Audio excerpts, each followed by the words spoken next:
Hello, everyone, and welcome to our huge conference.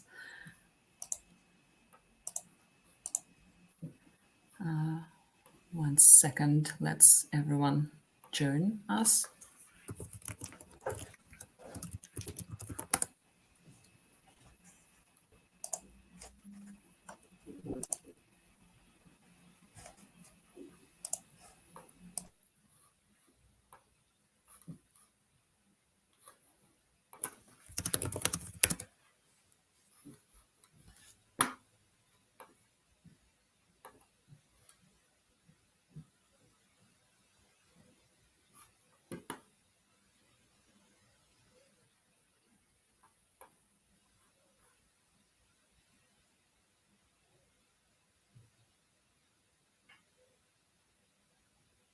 Okay, so as far as I see, there are about 80 people right now.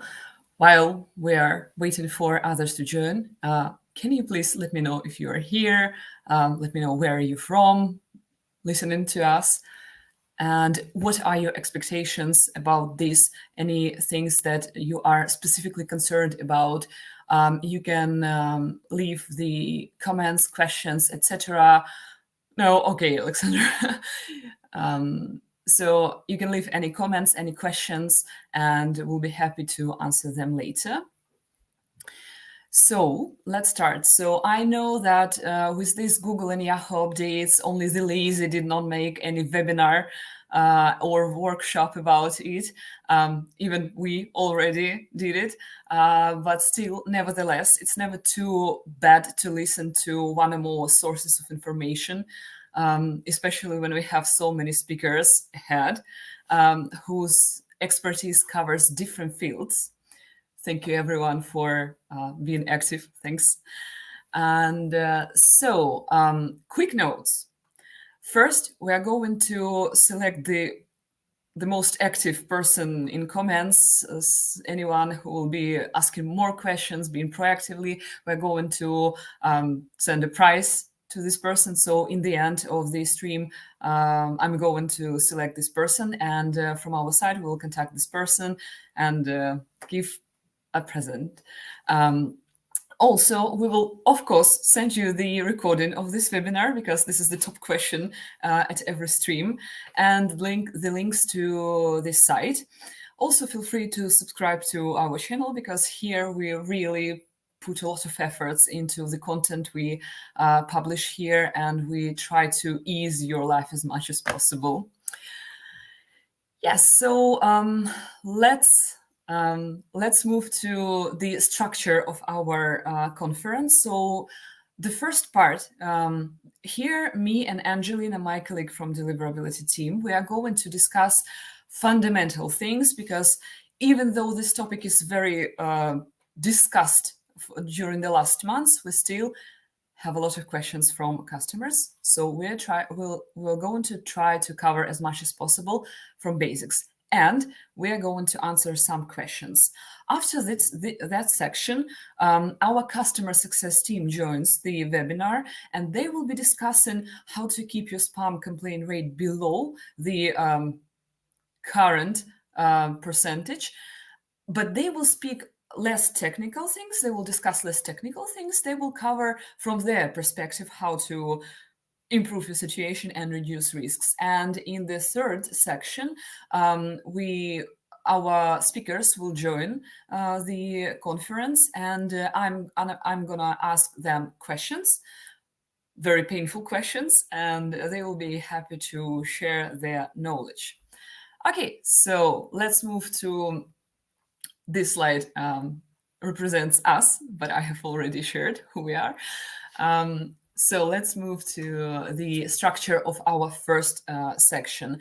We're going to briefly discuss those updates. I know that a lot of you have already heard about it, but still key points I will mention.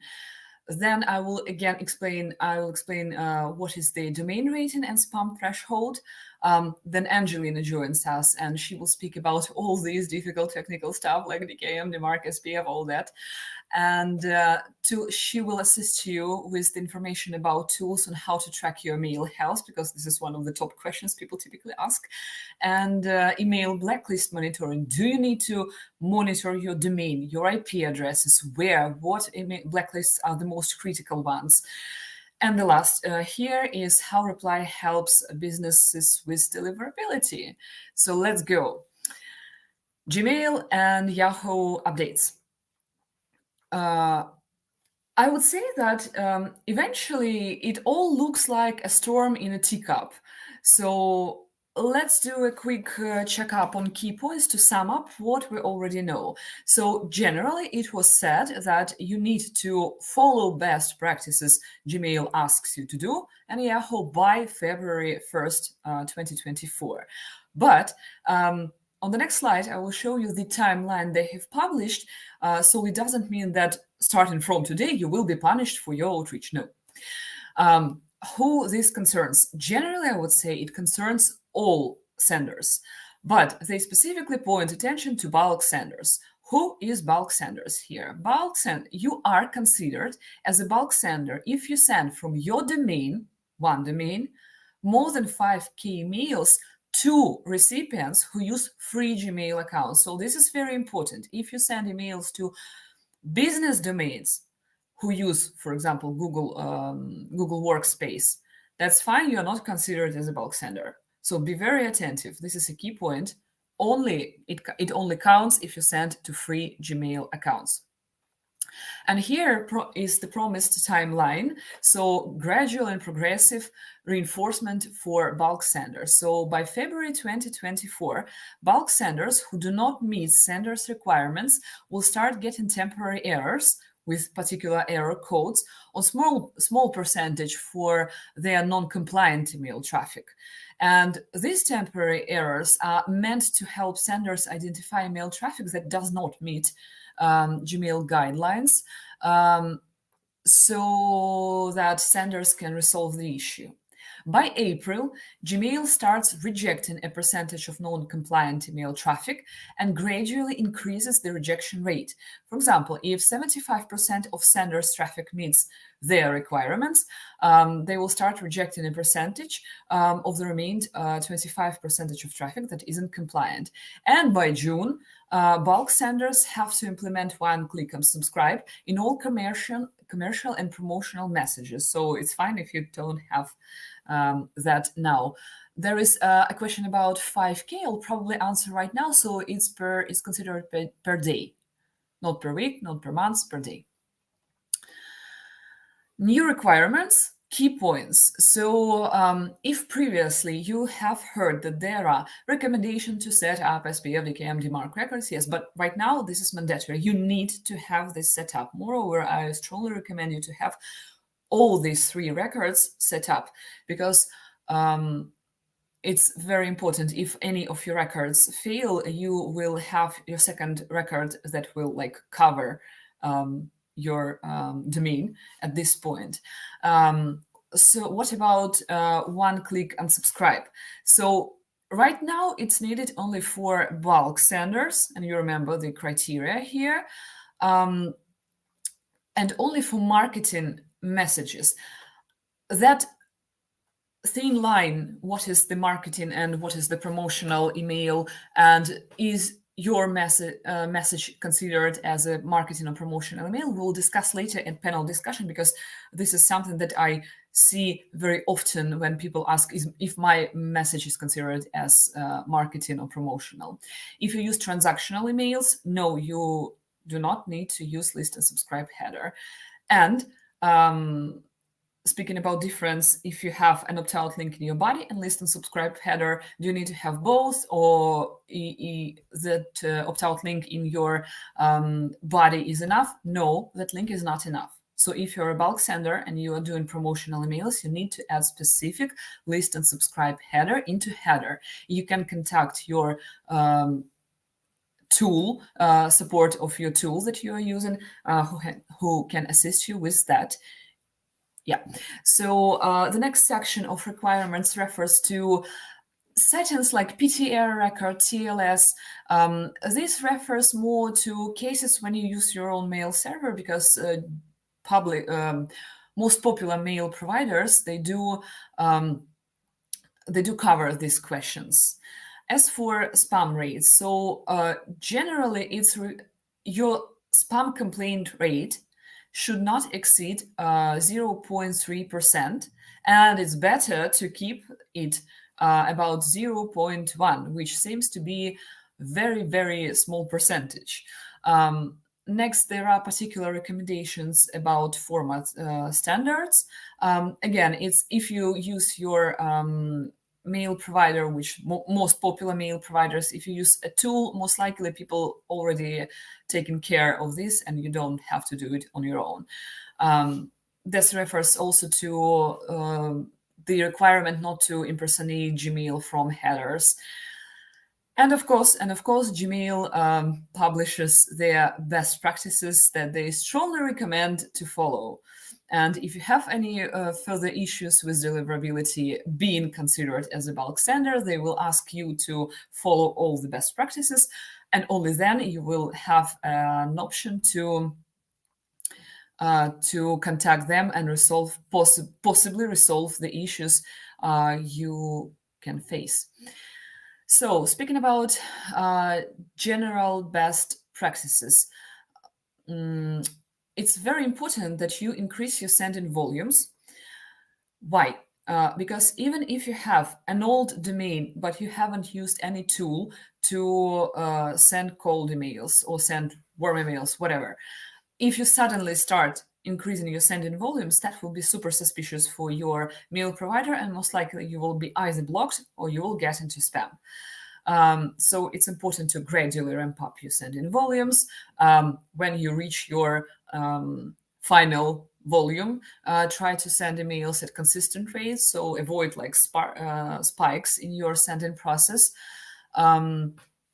Also, try, if you do changes in your sending infrastructure or your email text or your header, increase those modified segments of traffic separately and slowly. Do not like push the new type of traffic immediately and at high volume.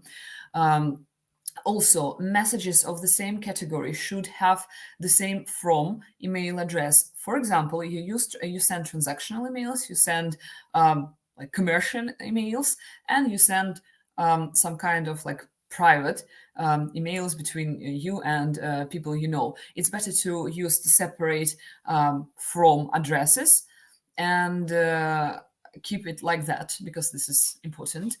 Also, do not mark internal messages as spam. I personally think that this recommendation is very strange, because who will mark colleague's email as spam, except for probably cases when your colleague is very annoying.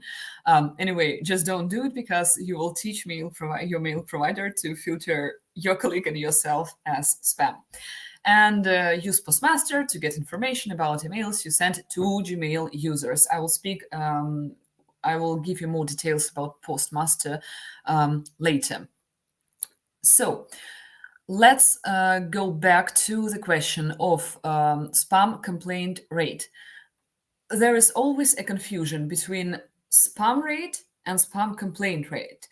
Spam complaint rate is not the number of emails that were delivered to spam. It's the number of emails that were marked by your recipients as spam. So your prospects, they mark your emails as spam, and the technology called feedback loop forwards the information about it to email service providers. Most email providers, they support this technology, but some of them, Gmail in particular, do not offer traditional feedback loops, so it's impossible to know who specifically has marked your messages as spam at Gmail. And it's been said that your spam complaint rate should be less than 0.1, definitely no more than 0.3. But a few things to note here. So it's not a new requirement. This requirement has been live before. And this is general recommendation across industry for all times. So it doesn't mean if you're allowed to to have high level of complaints now, and before you were allowed to. No, it's not like that.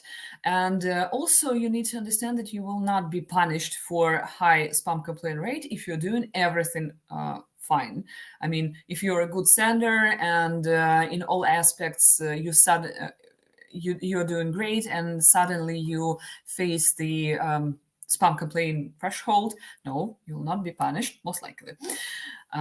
Yeah, and how to monitor that spam complaint rate. I mentioned Google Postmaster tool. So first, if you use tools like, for example, Active Campaign on any tools that typically used for marketing purposes, they will most likely contain this inbuilt option of monitoring who marked your emails as spam. But if you don't use these tools, what you can do, you can connect your domain to Postmaster. Even if you do not use, if your domain is connected to different mail provider, for example, you own your domain, you use Office 365 to send emails, you still can use Postmaster tool. You'll just need to register any Gmail account to have like access to Postmaster tool, where you connect your domain. How you do it? You will be given, by Postmaster, you will be given a short TXT record to verify the ownership of domain. You go to your hosting website, open DNS records for your domain, and add TXT records there. Next, you need to understand that you will need to have enough traffic to show any statistics. So when you connect it, you will need to wait for at least 3 days, but probably about a week. And you need to send, if I'm not mistaken, more than 200 emails per day to get any statistics. Also, statistics for previous time when you didn't have Postmaster connected to your domain will not be shown. So do not expect to see previous statistics. You will see also only general rate for your domain without identification of traffic source. So if you use, for example, Reply, any other tool, you send direct emails, you will not be able, unfortunately, to track here which particular traffic is causing the problem. That is the drawback of this tool. But at least it will give you the brief understanding on what's going on and possible reasons of your issues. Also, Postmaster shows data for those emails that are authenticated with DKIM record. Angelina will speak more about DKIM records. And those emails that are sent to Gmail accounts, because it's Gmail tool. So now let's quickly cover the topic of domain setup, since it's the top 1 best practice. When you open any recommendations, they all start with how to configure your domain. You must configure your domain. Now, I'm gonna let Angelina speak, and I will be managing her. I'll ask you to change slides for me only. So what is SPF, DKIM, and DeMark? These are 3 email authentication methods. Together, they help to prevent spammers and other unauthorized parties from using your domains and send emails on behalf of your domain. Each method has different aspects of email security and covering sender verification, content integrity, and policy enforcement. To set SPF, DKIM, and DeMark, it is necessary always to have access to your hosting website. Without the access, you can't change any of your DNS settings. Also, to set DKIM, you will need to have access to the mail server, and you will need to have admin access to your email server. So next slide, please, Olga. How to check if your domain settings are correct? There's a lot of ways how you can do it. First of all, you can send email from your email account to another mailbox and check the headers. So most email clients have an option to display the full version of your emails, including headers. And in the headers, you can see if your email pass SPF, DKIM, and DeMark check. Another option how you can check the domain settings is to use any public DNS tools. For example, MX Toolbox, mail tester that we usually use in Reply to check the domain settings for our customers. Another option, next slide, please. Another option to check domain settings is to use reply.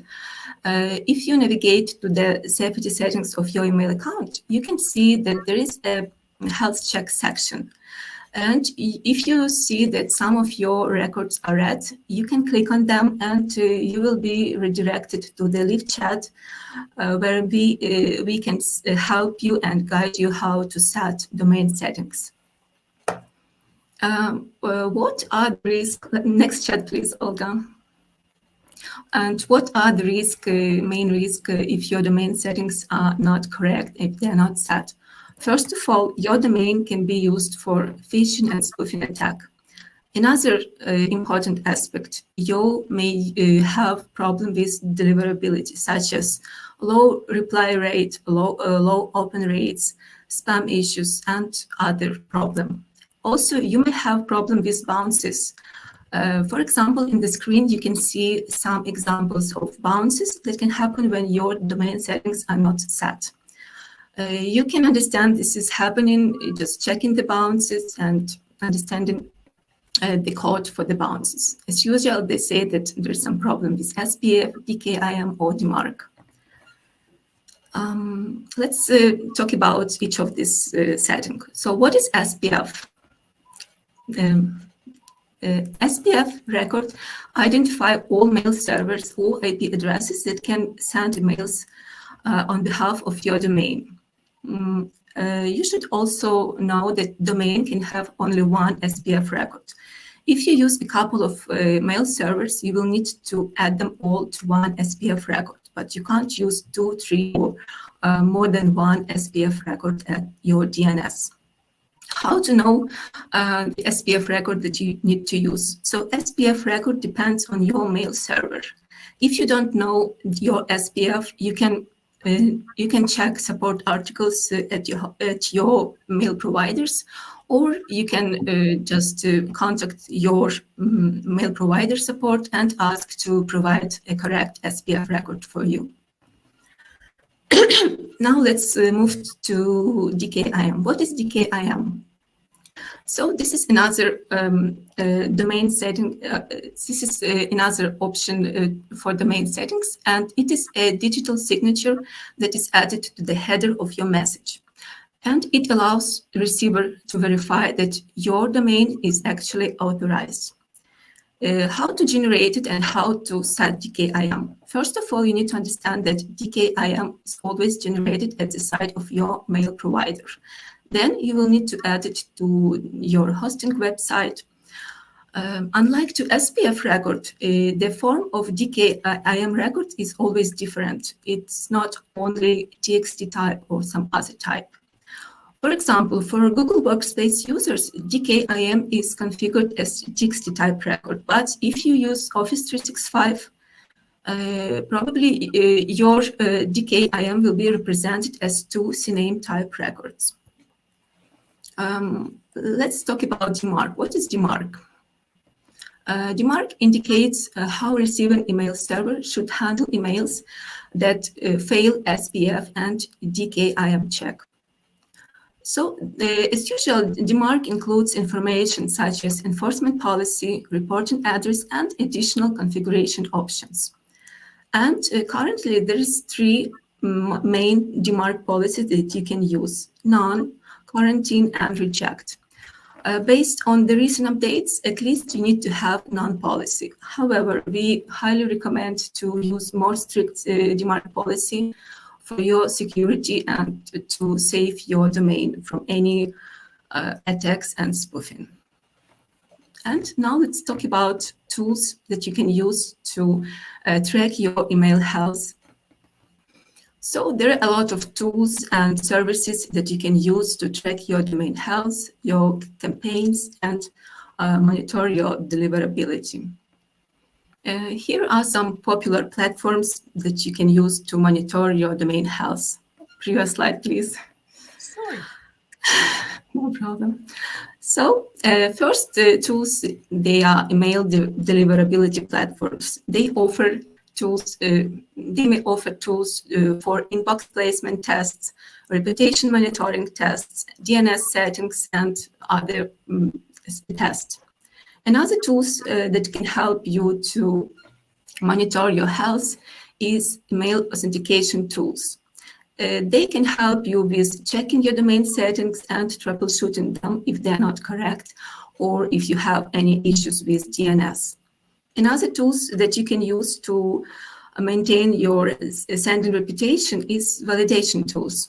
So validation tools can help you to check the quality of your prospects and ensure that you are sending emails to valid prospects, that they are up to date and they are not some bad prospects that can bounce back. As for the validation tools, the most popular one are Bouncer, Zero Bounce, Never Bounce, and other tools for validation. Also in reply, there is also validation tools that you can use to check the quality of your prospects. Another tool that you can use to monitor your health check is inbox placement tests. Such tools allow you to test your emails against different spam filters. They can also provide you an insight how likely your emails will be delivered to different mail providers. You can use Glockups, MailReach, and other common tools to check your inbox placement. Also, you can use customer feedbacks and survey tools. They can collect customer feedback and insight to understand the satisfaction of your emails and how actually prospects interact with your emails. And the last tools we'll talk about is blacklist monitoring services. Here, I would like to give more details about it because it's very important and always requested by our customers. So what is actually a blacklist? A blacklist is a collection of domain or IP addresses that are blocked from sending emails because of their spam activity, because they were identified as spammer in the past times, or someone. So there are different kind of blacklists that you can find online. Email providers can have their own internal list, like Google, Outlook, and other providers. They can have their own internal list with the list of domains or IP addresses that they think they are dangerous. External blacklists run by security companies such as Proofpoint, for example, or Barracuda. And finally, those that managed by a non-profit organization. For example, Spamhaus is one of them. And how to understand that you are blacklisted? First of all, you can notice the sudden drop in open rates, in reply rates, or in your deliverability in general. Another option, you can start receiving some suspicious bounces with error or notification from blacklist. And what to do if you found yourself blacklisted? This is not the end of the world, you need to understand. But you need to think about what happened, what could be the reason why your domain was blacklisted. Did you make any changes to your content recently? Did you start using new templates, new links or images in your emails? Or maybe you bought a new list of contacts recently. You can also think if you change your sending strategy or you start using some new tools for email outreach. As for the most common reason why you can find yourself blacklisted are the spam complaints, poor list management together with high bounce rate, sending spam-like content, also issues with your domain settings, and unusual sending behavior. And what to do if you find yourself blacklisted? First of all, there is a good news. You can always try to whitelist yourself. Most of blacklist providers have information available on their website about blacklist removal. The listing usually can be done via the link, or if you fill up the form, and you will be most probably whitelisted. Also, some blacklists remove you from the blacklist after some period of time, so it can be done without requesting. And let's talk about the option and how to avoid being blacklisted, actually. First of all, you need to keep your contact list up to date always and remove unengaged prospects if you see such. Don't send too many emails. Don't increase your sending amounts too fast. Always monitor your campaign metric closely. Take care of your sending reputation and avoid spam words, links, especially short links in your emails. In subject line as well. And also avoid purchasing a list of prospects. And if you do so, please validate them. But better not to do this because such list can have spam traps or some old email addresses that can hurt your sending reputation and cause a lot of problems for you and for your domain. That's all from my side for now, Olga. Okay, thank you. Thank you very much for that technical things, something that puzzles people a lot. The last topic in the section that I'm going to cover is how Reply helps businesses with deliverability. It's not only about listening to your pain and problems and doing emotional support from our side. No, we do some other things. So from technical side, technical stuff, first what we are going to do is we are going to integrate Google Postmaster inside Reply. I know that you can generally go to Postmaster separately and do it, but if you have everything in one place, it can be a bit more easy for you to manage and to control because sometimes I forget to go to Postmaster and check it there. When you have it in Reply, it's good. Then improvement of email authentication checkups inside Reply. For those who are here Reply users, you know that inside Reply, when you connect to your email account, you up of your domain settings, and sometimes it's impossible. So this checkup was rather simple, and sometimes it's impossible to check particular things like PTR record or DKIM record. And what we're going to release very soon is improvement of that tool. I'll show it a bit later. And generally, we're going to change the structure of email accounts page to make it a bit more actually structured. Probably this is the best word to use here.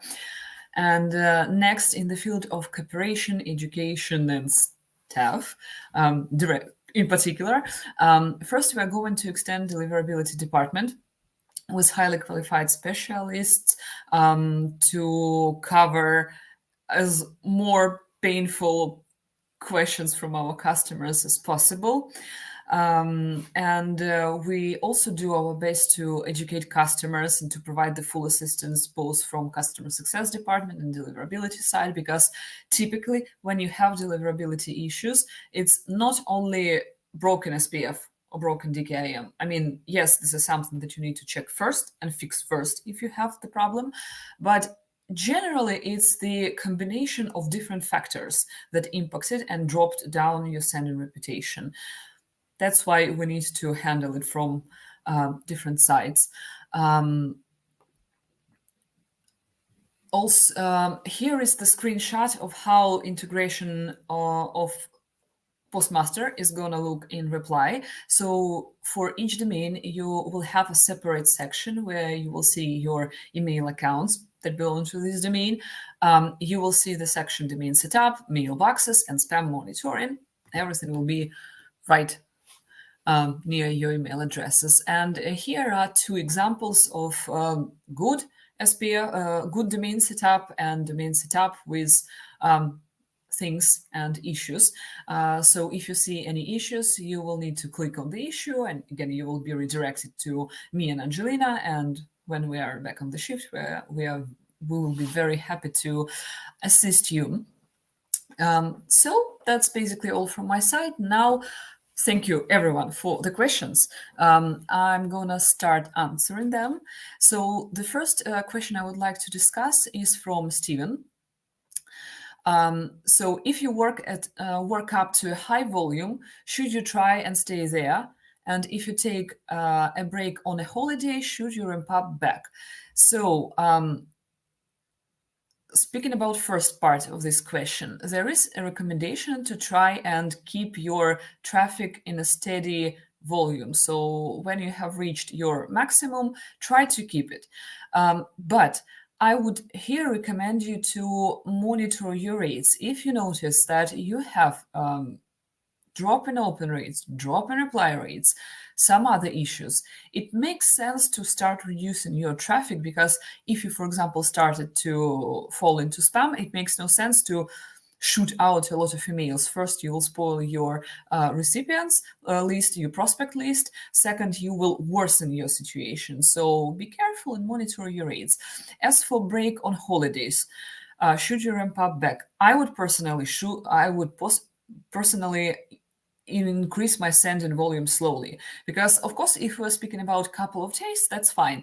But if we're speaking about a week of holidays, if you used to send, for example, 400 emails, and if you come back with the same volume, most likely first you get your account blocked, because both Gmail and Office 365, they are super sensitive at any suspicious activity in your account. So that would be suspicious.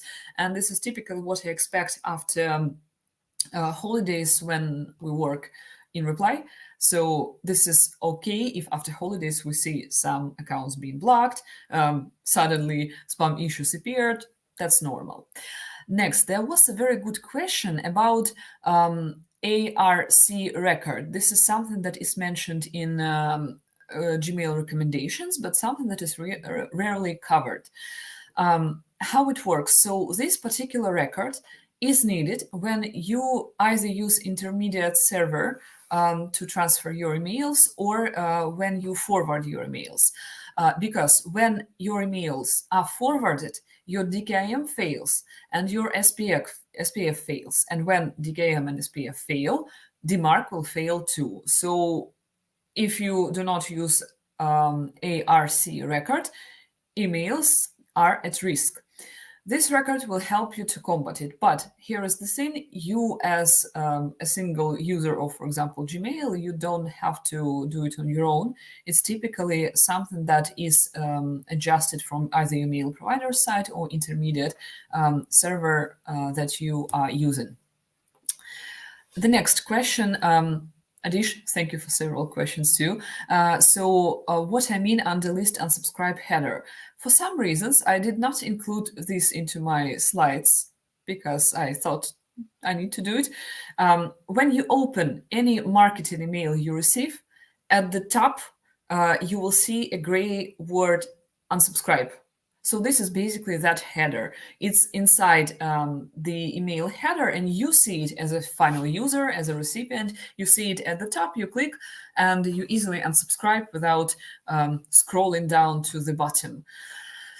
Next question, again from Adish, would you recommend creating multiple domains? That question I will leave to the end of our webinar. There will be a panel discussion, and this is something I want our speakers to ask, how to manage, how to organize your outreach in terms of that limits right now.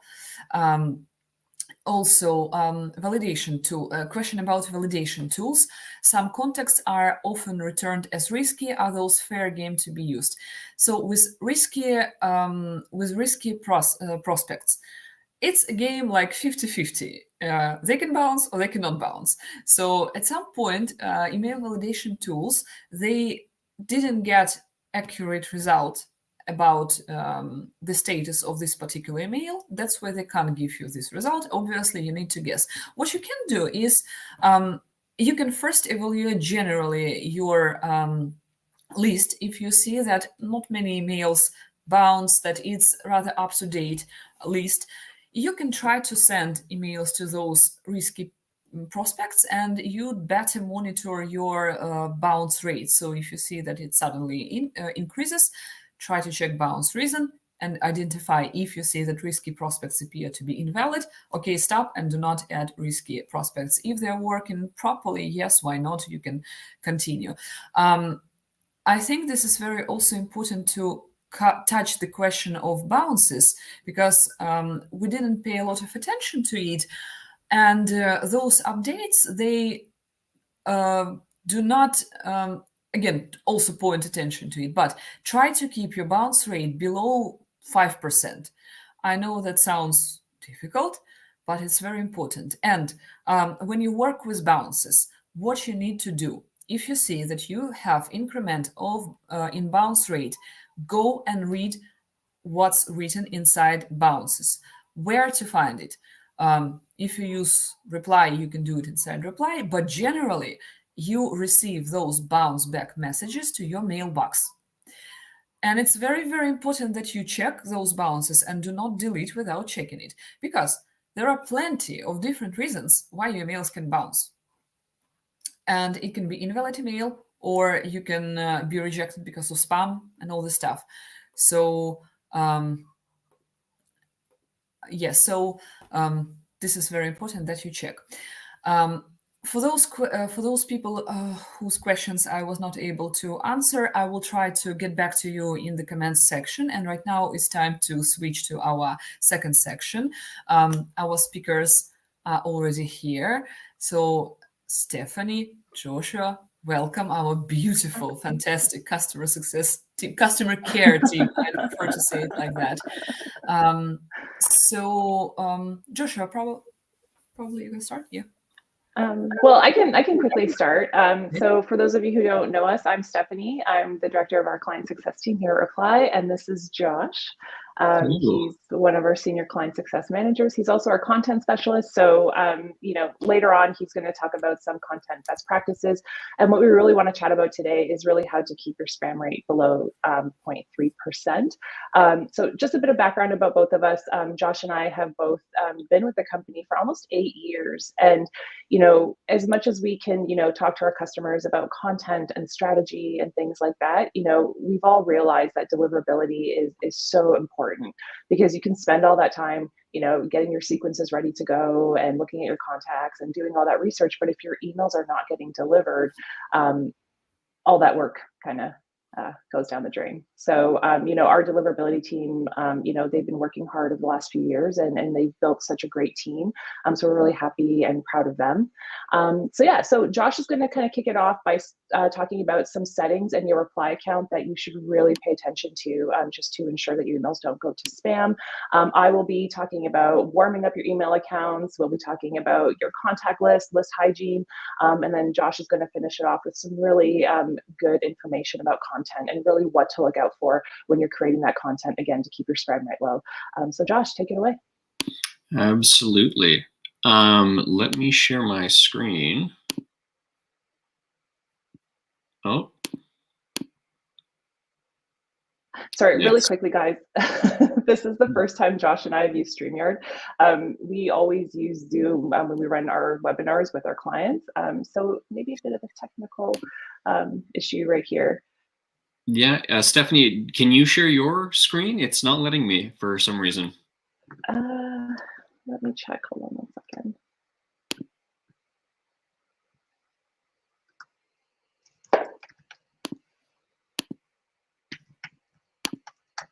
It's asking me to do an entire system reboot. I would prefer to avoid that. Okay, let me check. The downside of using a bunch of different streaming services.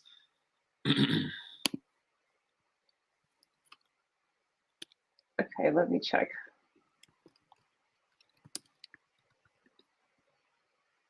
My apologies, guys. I may be able to hop back in. I might have to leave. Just give me 1 second here. Here, let me try on my side. Okay.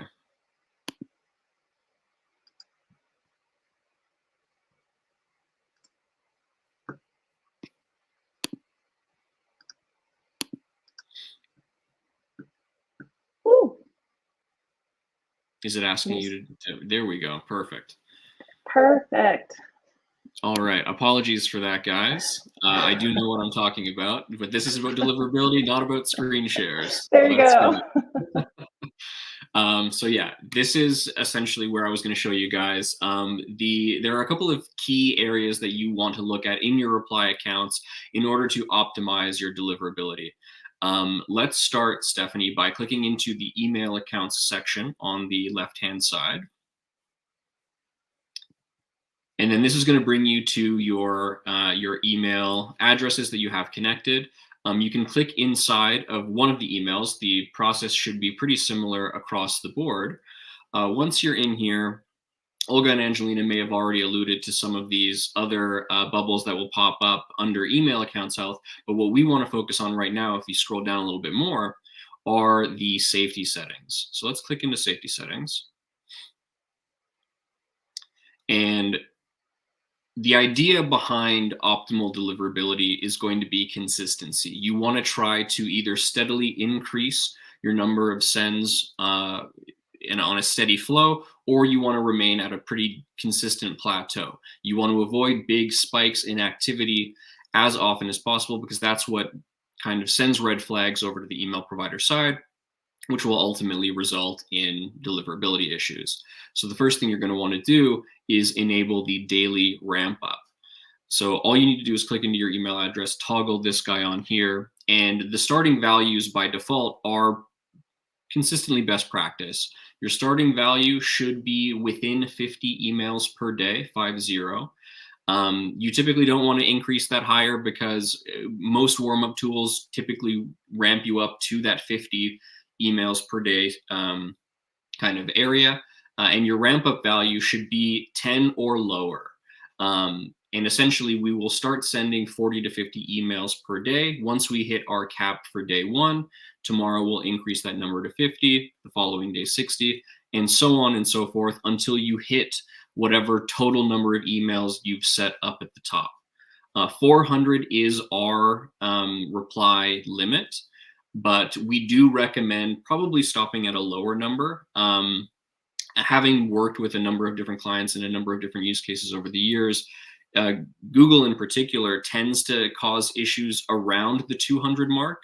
So we do recommend in general a more kind of streamlined approach. You really want to narrow down your customer profile and target an audience as opposed to casting a very wide net. But this daily ramp up option will get you from a relatively low number of emails to a couple of hundred within a matter of weeks in a very consistent and safe manner. So as long as you're turning this on, a lot of your checkboxes are covered. Underneath the daily ramp up, we have the limit of emails sent per time duration. Traditionally, you always want to have this on. Reply does add variance to the sends based on your schedule already, but this is just an added layer of security, essentially, to avoid sending too many emails too quickly. Most people can't send more than one email every couple of minutes. So if you were to tell the system to send, let's say, for example, 5 emails in the span of 60 seconds, that's probably going to set off a red flag on the email provider side, which again could potentially lead to deliverability problems. So you do want to keep things relatively consistent, 1 email every minute at the worst. Typically, we recommend 1 email every 2 to 3 minutes, which is what I've added under my own settings here. You can opt for longer, but you do also want to take into consideration how many contacts you're planning on reaching out to on a daily basis and how long your schedule is actually open for. But in most scenarios, 1 email every 2 to 3 minutes tends to do a pretty good job of keeping your domains safe. Once you've got these 2 basic settings tuned, we can then go into our signature. Olga was alluding to some of these options a little bit in her last question section, but essentially, Reply does not automatically pull in signatures from your provider. So you do need to recreate them here.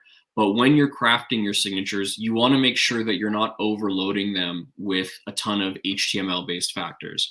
The more images or hyperlinks that you're including in your content, including your signature, will have an impact on your deliverability score. Email providers are scanning your emails as you're sending them for content and legitimate links. So the more you have, the less likely you are to be deemed safe, especially if the people you're sending emails to have a heightened level of security on their own inboxes. Then begs the question, what am I supposed to do with all of my social links? I have a Twitter or X.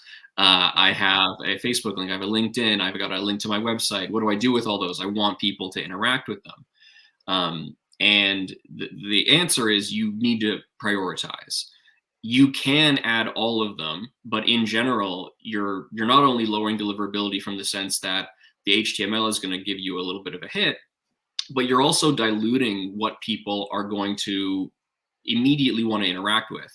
Typically, and this is going to be a little bit more in-depth in the content practices, but you really want to narrow your focus down to what you want people to click on. If you have 5 to 7 different socials that you're all linking to, and all you're saying is, hey, do you want to hop on a phone call? You're not really prioritizing any one action item. And the plethora of choice tends to lead to kind of hesitation, and they don't end up clicking on anything. So as opposed to including all of them, really prioritize, do I want people to go to my homepage? Do I want people to go to my LinkedIn profile? And then really hone in on your messaging to draw attention to that one item rather than spread yourself across multiple. But in general, try to keep this as plain text as possible, because this does have a direct impact on where your emails are actually landing. Yeah, and just really quickly, just to hop in here, I know for my email signature that I've been using for a very long time, I have one thumbnail image and I have a link to my calendar, and my email is linked. And that's all I've had for the last few years, and I haven't had any deliverability issues. So yeah, it's all about kind of prioritizing and just maximizing. You're going to get better traction overall if more people are seeing your email rather than sending millions and nobody's seeing any of them. Yeah. So in the long run, you may really miss the fact that you have these items in your signature line or in the body of your actual emails. But at the end of the day, more people are going to see your content, more people are going to have the opportunity to interact with it. And I think that's ultimately going to achieve better results than cramming everything that you possibly can into your signature. But after the signature section, we do have the opt-out text. This has been a kind of little controversial opinion. There have been recent changes on the email landscape. And originally, unsubscribe via plain text was the way to go. It looked more organic. There wasn't anything that people had to click on inherently. And it allowed your emails to just look like a more manually sent message. These days, with the new kind of laws around email practice, unsubscribe via opt-out link is going to be your best bet for a couple of reasons.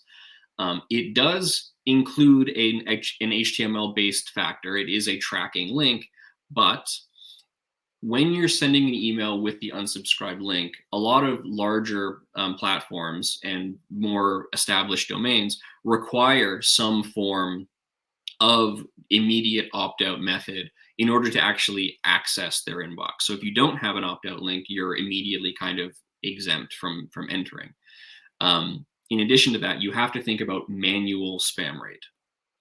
So if I'm sending, let's say 100 emails, I do not have any form of direct opt-out method, the likelihood of someone maybe being upset or just wants to ignore my emails, they click on the spam button.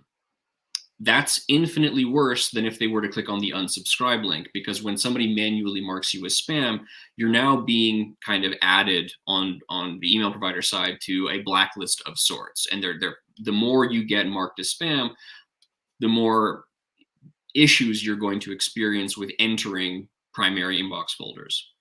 If you give people the opportunity to use an opt-out link, you're not added to that. They're just removing themselves from your list, and there's no actual harm done on the domain side. So even though your message does look more like a sales or marketing piece, you're saving your domain at large by removing the possibility, not completely, but majority of options to mark you as spam. So you do want to include the opt-out link in almost all cases, unless you're using a opt-in style sequence where people are expecting these messages. For example, Stephanie and I use this for onboarding and client success purposes, so they are expecting our messages. Therefore, we probably wouldn't want to give people the opt-out link because they're going to miss out on a lot of key content and best practices that we're going to share with them. Yes, so always open our emails is what he's saying. Exactly. Um, We have to and do a Josh- little bit of a plug as well. Exactly. And Josh, really quickly, for that use case that you just mentioned, and so in that case where people would rather use the plain text option, do you just want to kind of quickly talk about this option right here, because we see this regenerate option right here? Yes. So the way that the unsubscribe via plain text works is there will be this piece of text in smaller font underneath your signature. The text itself doesn't actually do anything. It is just a kind of reminder that if they do respond, they will be opted out of your list. Specifically, if they say something along the lines of "stop emailing me," "unsubscribe," "remove me from your list," or a more vulgar version of those. The regenerate option is a kind of system through ChatGPT and JSON AI where it will automatically kind of alter the text in order to make it sound a little bit more organic, which is a little ironic to say.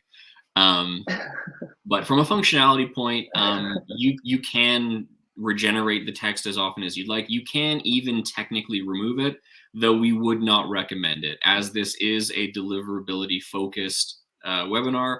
We do, if you aren't using the opt-out link and you are going with the unsubscribe via plain text method, we do recommend you have something here, because depending on where your prospects are located, spam legislation can differ quite a bit. And you always want to hedge your bets and have something here in order to fall back on if, for whatever reason, a complaint were to go through. You have a clear method indicating that there is some form of opt-out in your actual message. I'm actually a fan of the wanting to get off the carousel. I like that one. Yeah, and the message here doesn't have to be something super professional. You can make it sound like whatever you'd want. So you can match the tone to whatever the actual body of your message establishes. Whatever you write here does not actually have an impact on where your emails land. It's more about if you were to use a link or the other kind of social tags in the signature that are going to have a larger impact than the opt-out text here.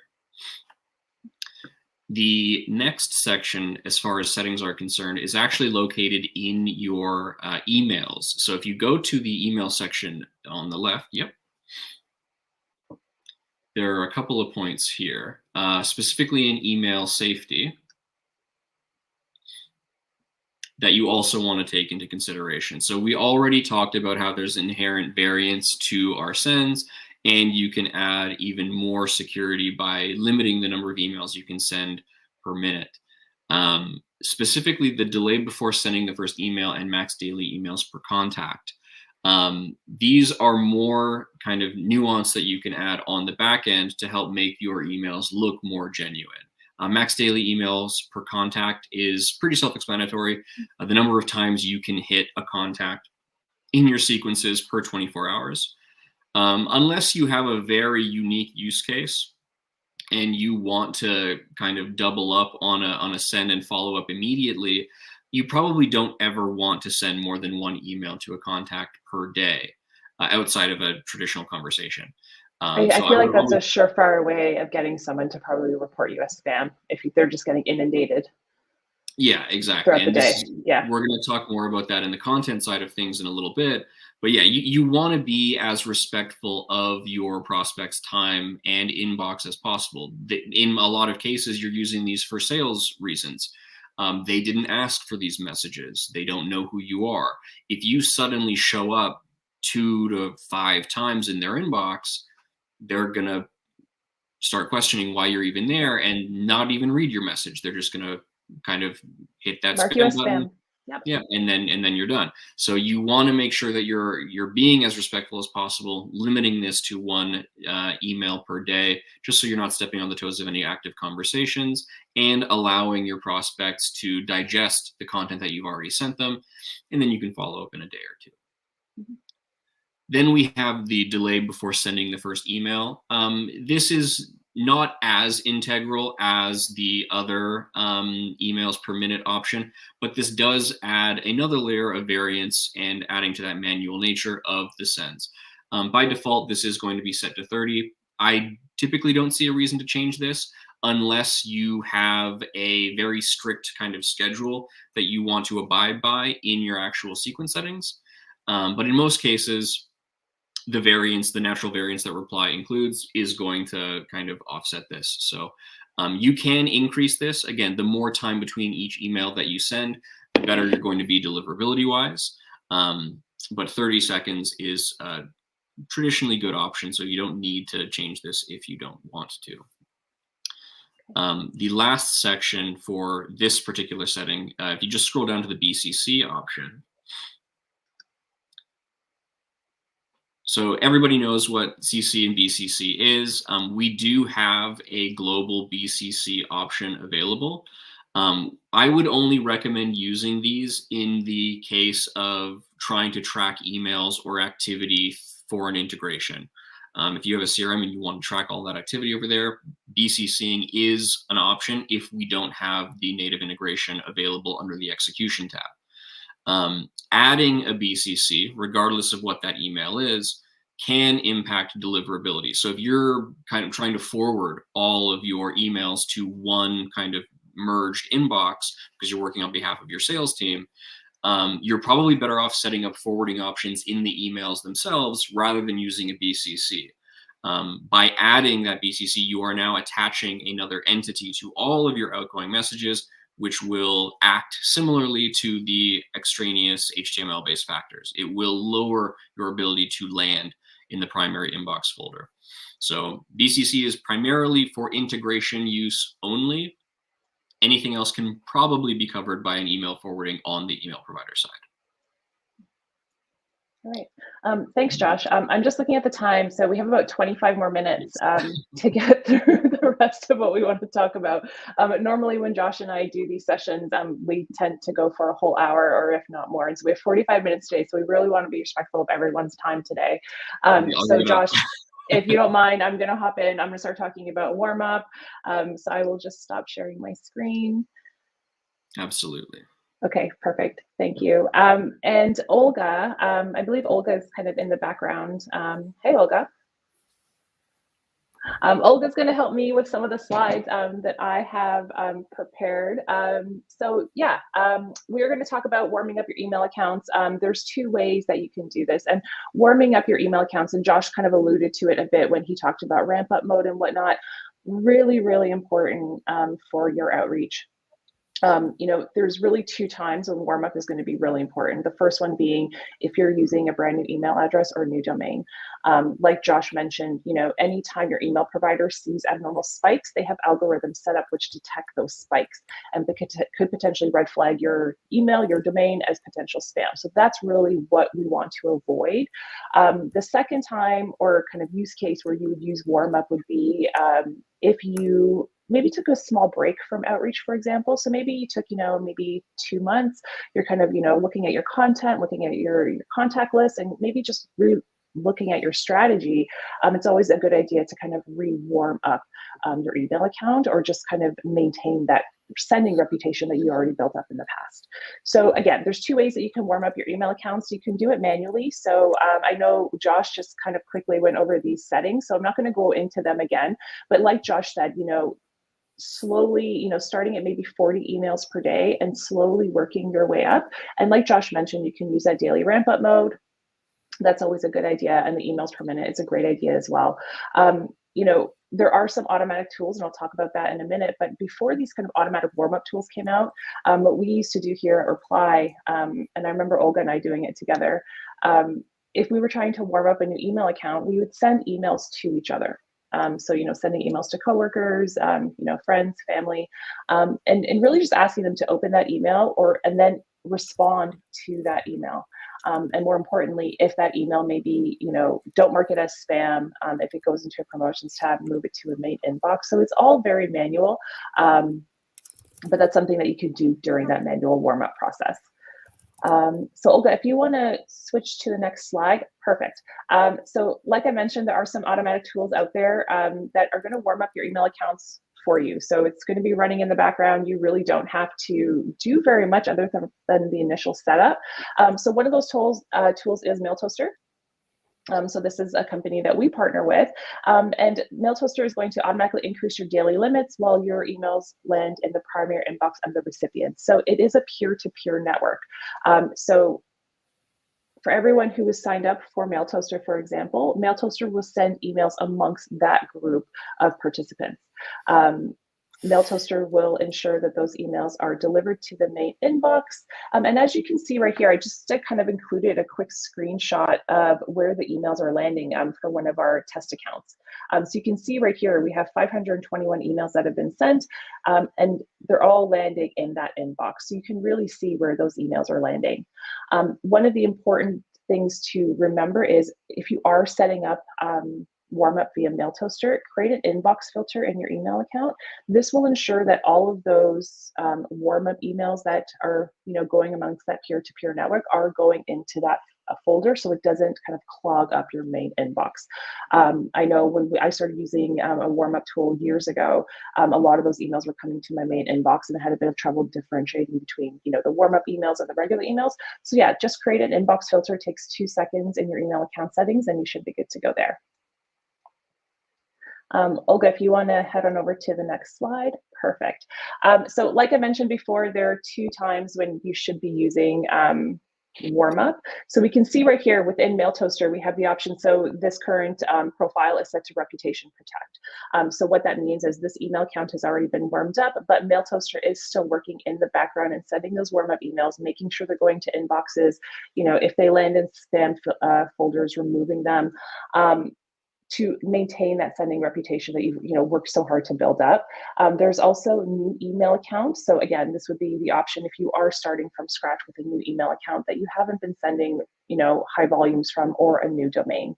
And as you can see right here, very similar to what Josh showed you in the account settings, your email account settings, you can select your daily goal, you can select the increments and how much you want to increase on it per day. So you have all those options in MailToaster as well. Olga or Josh, anything that you guys want to add about warm up or the importance of warm up? I mean, I feel like I can't stress it enough. I feel like this is extremely important and one of those things that you definitely should be doing before you start any type of outreach. Yeah, I think you never want to just take a brand new domain and then start sending it to hundreds of prospects. You're pretty much guaranteeing that the domain is going to get burned rather quickly. So whatever method that you plan on using, whether it be through a warm-up tool or using a daily ramp-up or doing it manually yourself, you want to start low and steadily increase those numbers to ensure that your email domain just has a history of consistency of growth, and you probably want that level of engagement. If you kind of start and send a bunch of cold emails, you may not get the type of engagement that you're looking for. People may ignore your content, or people just may not be interested because your list hasn't been kind of tuned well enough. So using a warm-up system gets that kind of history under the domain, and if you're not getting the traction in your main sequences, the warm-up tools can kind of offset any negativity from there. I would probably add here the comment regarding general domain preparation, because a lot of deliverability specialists really recommend you to keep your domain waiting for a very long period, like several months, up to 3 months. And I know that sounds very, very painful for those who want to start outreach yesterday. And it's very difficult to be patient. But probably if you are considering that you have any risks of going into spam with the domain you are using now, and you potentially can switch your domains, you can start preparing your second domain now so that it stays quiet.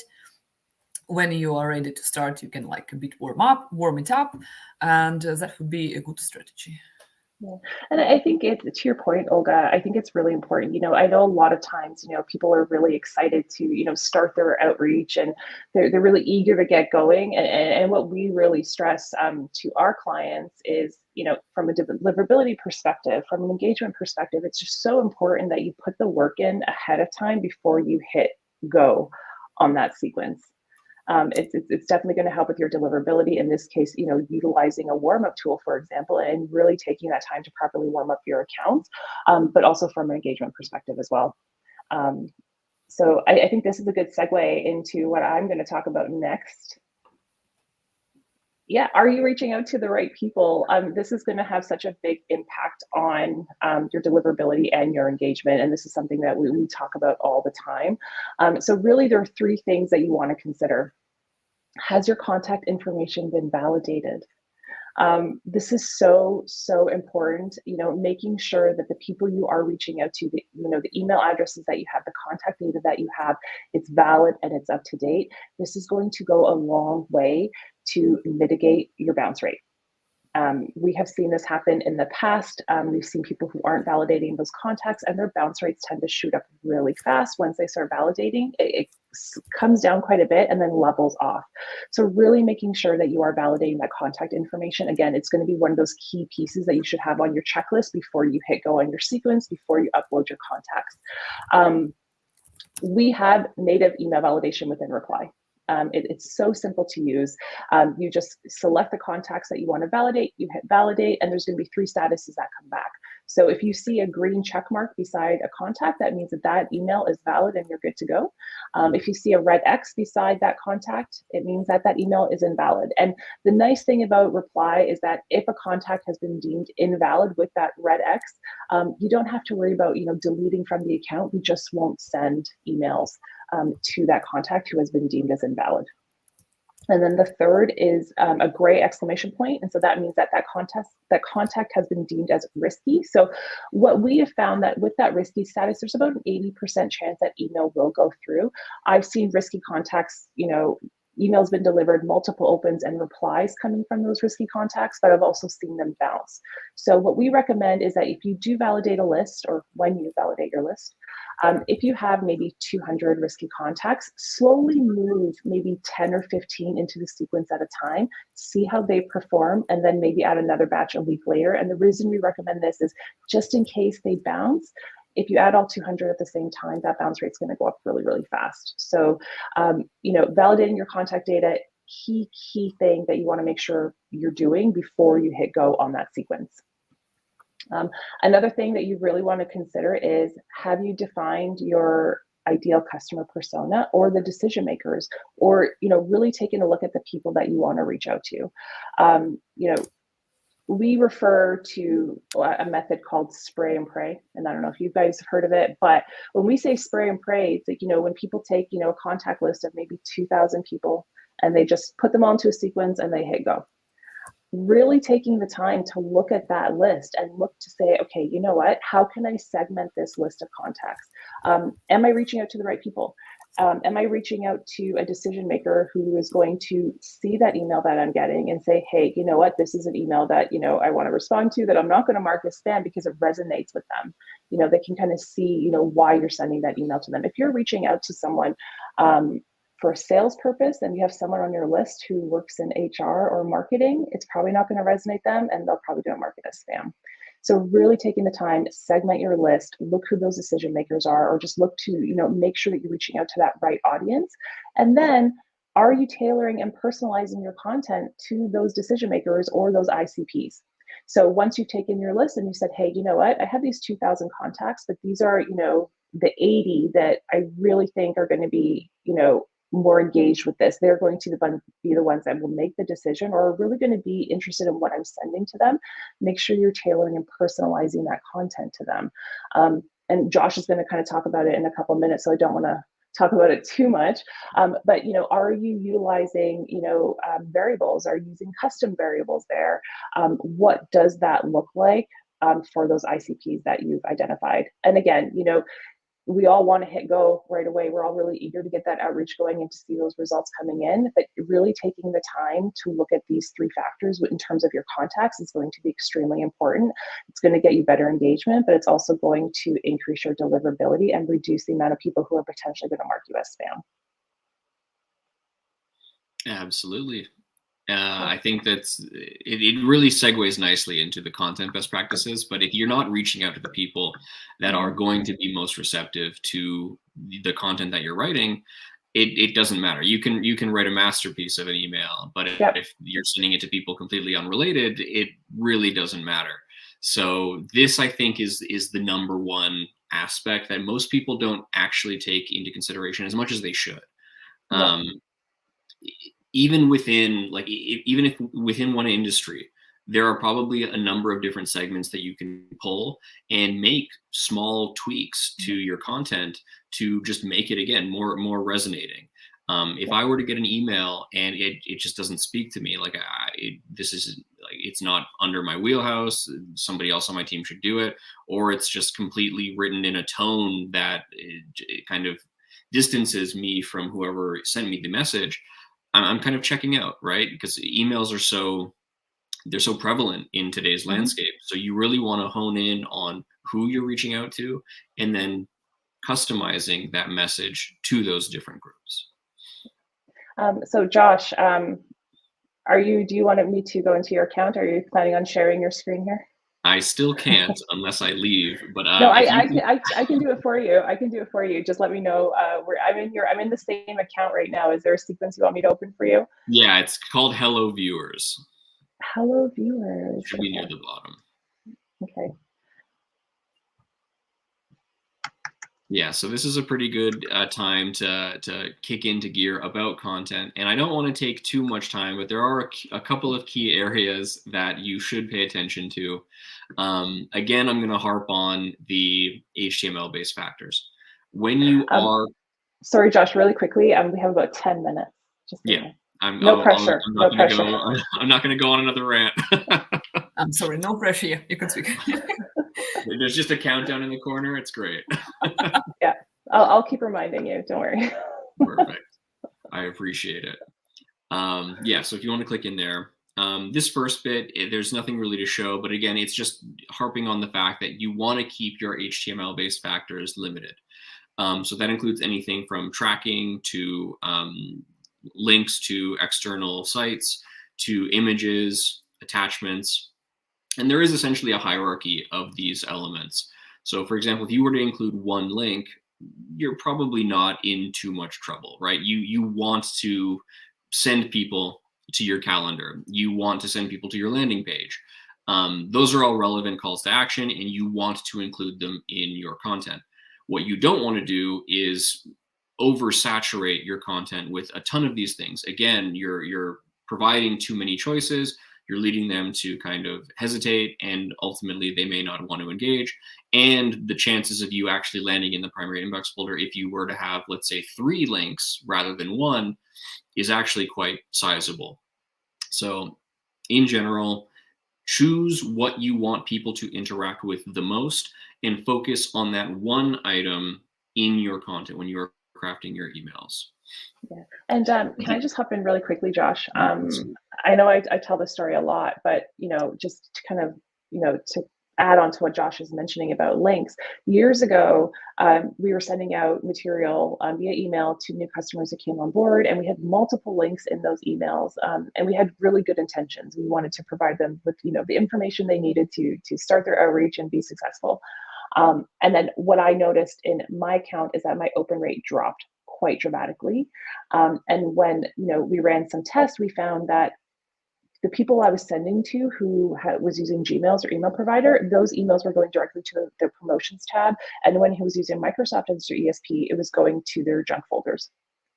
So remove some of the links. Now I have 1 to 2, and there hasn't been an issue. My open rates have been great. Haven't had any issues with deliverability. So just a bit of an anecdotal story for you guys about why it's really important to limit the links that you have in those emails.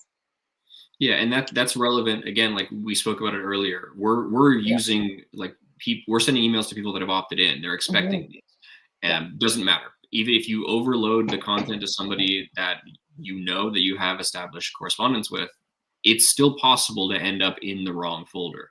So regardless of whether you're using this for inbound or outbound, you want to make sure that you're paying attention to the number of things that you're sending to always get the most eyeballs. The second most important thing is variation. Underneath these steps here, you can see that I am running different A/B tests.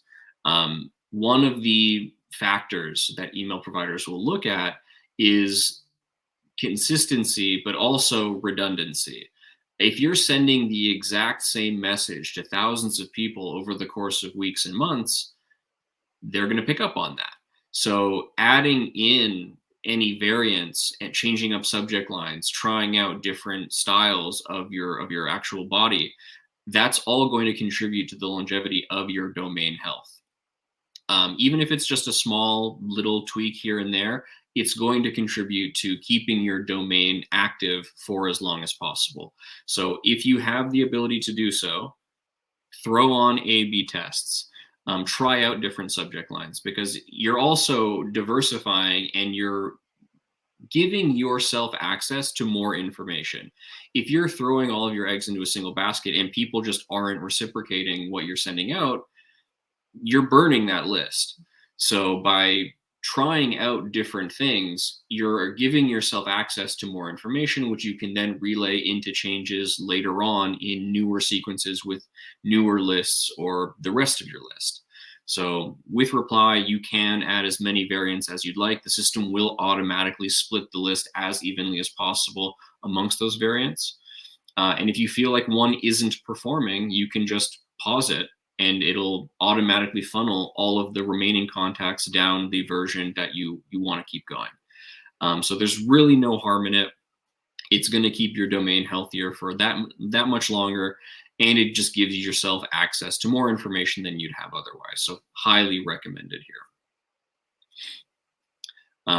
In addition to the variations, you also want to make sure that your subject lines are very easily kind of interpreted and they're resonating with the person you're sending it to. A lot of times I'll see people use very generic subject lines.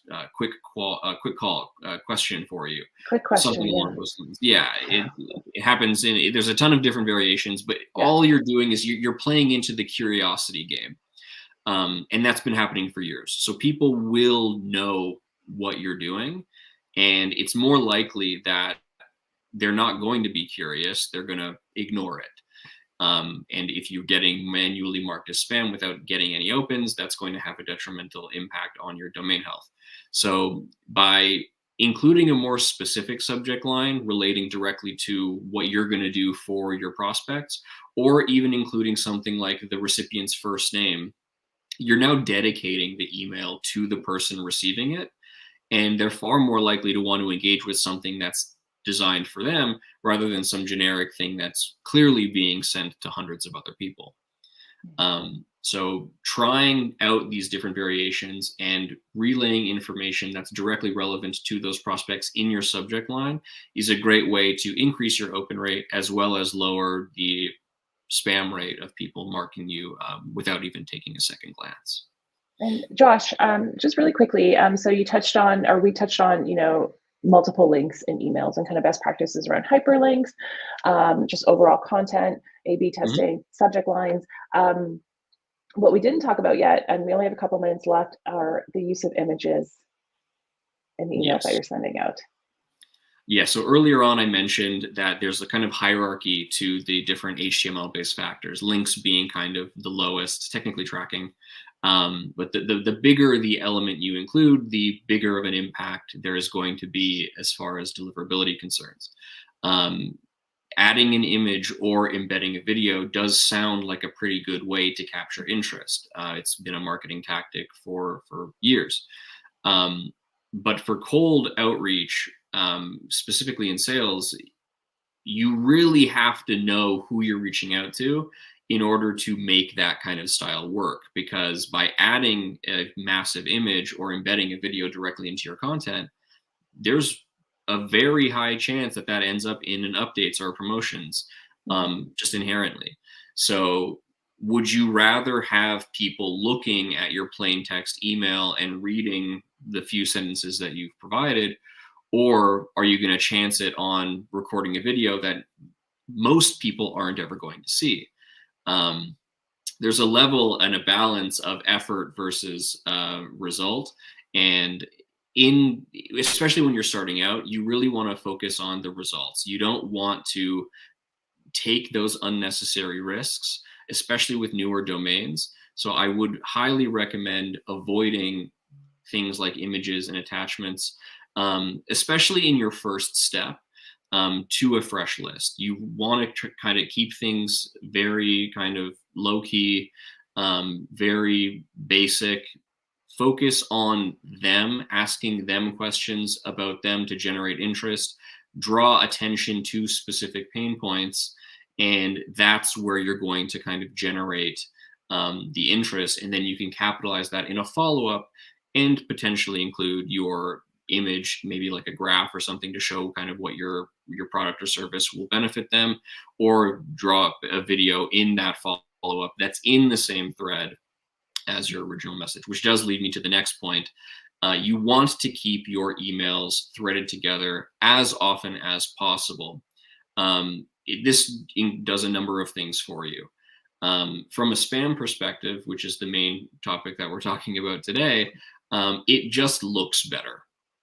If you are getting an email from a random person that you didn't ask for, and it's all threaded in one nice location, it's much easier for you as the recipient to return to that information and kind of just relay and interact with it. Whereas if you were to send a bunch of one-offs, 5 individual emails, there's a high likelihood that people will get upset and then mark you as spam as well. So threading them together is typically your best option in most cases. And really quickly, you can do that just the way Josh has done here. For your follow-up emails, just keep that subject line blank and they will automatically thread together. We're getting the hook, so that's why Olga's popped up again. Guys, it's time to pressure. Yeah, it's time to pressure because right now our speakers, they are already here and they are very welcome to jump in. So we'll first thank you very much, Stephanie and Joshua, for your information, for your expertise here. And it's not that your opinion doesn't matter. There's no matters, but still we will switch to our speakers again. Thank you very much. Thank you for having us. Yes, thank you for having us here. Bye-bye. Thank you. Bye.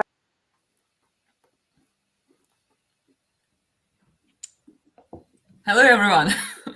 Hey. Hey. So Can you hear me? Is my audio coming through okay? Yes, all is good. Okay, nice. All is good. So we have been speaking with visitors for some time already. We had covered some like basics, fundamental, then our customer success team jumped and discussed things, and now time for panel discussion. So typically I do an intro where I present our speakers, but today I would really like to give you a word. And can you please make a small intro or introduce yourself? Who can be the first? Ladies first. So hi, everybody. I'm Yana Tori. I'm a deliverability specialist for finally a decade. It's February. I work at Email Console, so we're all about simplifying and democratizing deliverability for all so that you guys can focus on sending emails and we can help you make sure that you land in the inbox. Radek. Benny? Okay. Sorry. Oh, yeah. Hey guys, I'm Radek. I'm CEO of Bouncer, and well, together with the amazing team, we've been creating email verification platform primarily for like 7-ish years already. But recently we also partnered with Email Console, with Jan Tori and the folks to also embed their platform inside ours. So we're kind of more into deliverability space in general, but still our main focus is email verification. And while doing that, I kind of learned a bit about email deliverability, but I don't consider myself as a deliverability expert like Jan Tori, for example. But it's thank you not for time to be having me. humble, Radek. This is not time to be humble. Just being transparent. Yeah. My name is Benny Rubin. I'm the founder and CEO of a company called Senders. And Senders, unlike Yanatori, we're entirely focused on cold email sending and deliverability. So the bad side, the non-opt-in side, the non-easy side, the hard side. That's where my team focuses all of our energy and effort. And we send a metric ton of emails. I think we sent maybe 30 million emails in the last 12 months across dozens and dozens of clients. So what happens when you send as many emails as we do is most of the one size fits all advice kind of goes away, and you start to get to one level deeper. I'm sure, Olga, it's the same with you as well, and everyone here, where you're sort of like, you should authenticate with DeMark, and like, what about on a subdomain? Okay, good question. Well, maybe there's some nuance there, but yes, you should. It's like goes down the rabbit hole. So my team has been down the rabbit hole many, many times, and we're very, very used to dealing with very specific use cases and very comfortable with high volumes of ice cold email, gelato in the summertime style email. Thank you, everyone. So let's move to our questions. I did have a list of questions that were based on, obviously, Google and Yahoo updates. Then I had a part of general questions, but while we've been handling the previous parts of webinars, there was so many questions. Yeah, so many questions. Yeah, indeed. So many questions. And I selected several of them from the comment section that I considered like controversial and something that worth discussing. Let's start with Google questions. So if you go to FAQ at Google side, you will see that they specify. Well, which FAQ? I mean, how many FAQs did they publish? They're constantly updating. Yeah. So each time very painful question rises, they update it. So they state that as soon as you are considered as a bulk sender, that's all, you're a bulk sender, it's impossible to get rid of this status. This is something they tell. So what should a sender do in case he is considered as a bulk sender? Abandon this domain, start a new domain, suffer, pray, cry. What is the issue with being a bulk sender? Well, I mean, yeah, it's not like being a military veteran where you're always a veteran for life because you, by nature of having been in the military. I think that likely that designation, Yanatori, you might know more about this, is very fluid. On a day you send more than 5,000 emails, you're a bulk sender. On a day you send 5 emails, you're not a bulk sender. So it's just about what standard you're holding yourself to. And if really the rules about being a bulk sender versus not is the difference between you landing in the inbox and not, you probably have a bigger problem. Yeah, it's not that. The reasons your emails are not landing in the inbox is not because you're a bulk sender. I mean, has anyone? It's not like 4,999, you're good, and then you hit 5,000 and like everything. Like that's probably not. Yeah, like Google has a $1 billion spam filter, right? Of at least a couple of 100 million. Okay, put it into it. It's not because you're sending 4,999 emails that they go, oh, everything's okay. Yeah. One of the reasons as well, which is like the easiest reason why there is that number, which I'm so annoyed they put a number in the document. They should not have put a number. It was for the spam ratio.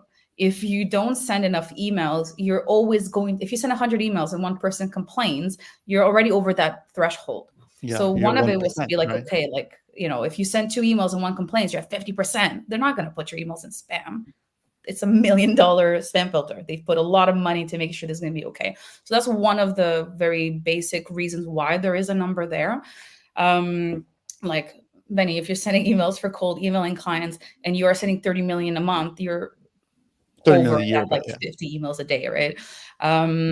If I were to start sending everyone 50 emails a day and it's 50 different people, that at some point it's bulk sending. If I'm not personally writing out a message to Olga or Radek, then, because I'm not going to be writing you one, Benny, apparently, and Benny as well. If I need to write any of those messages, Google's going to wait for me to get a reply back.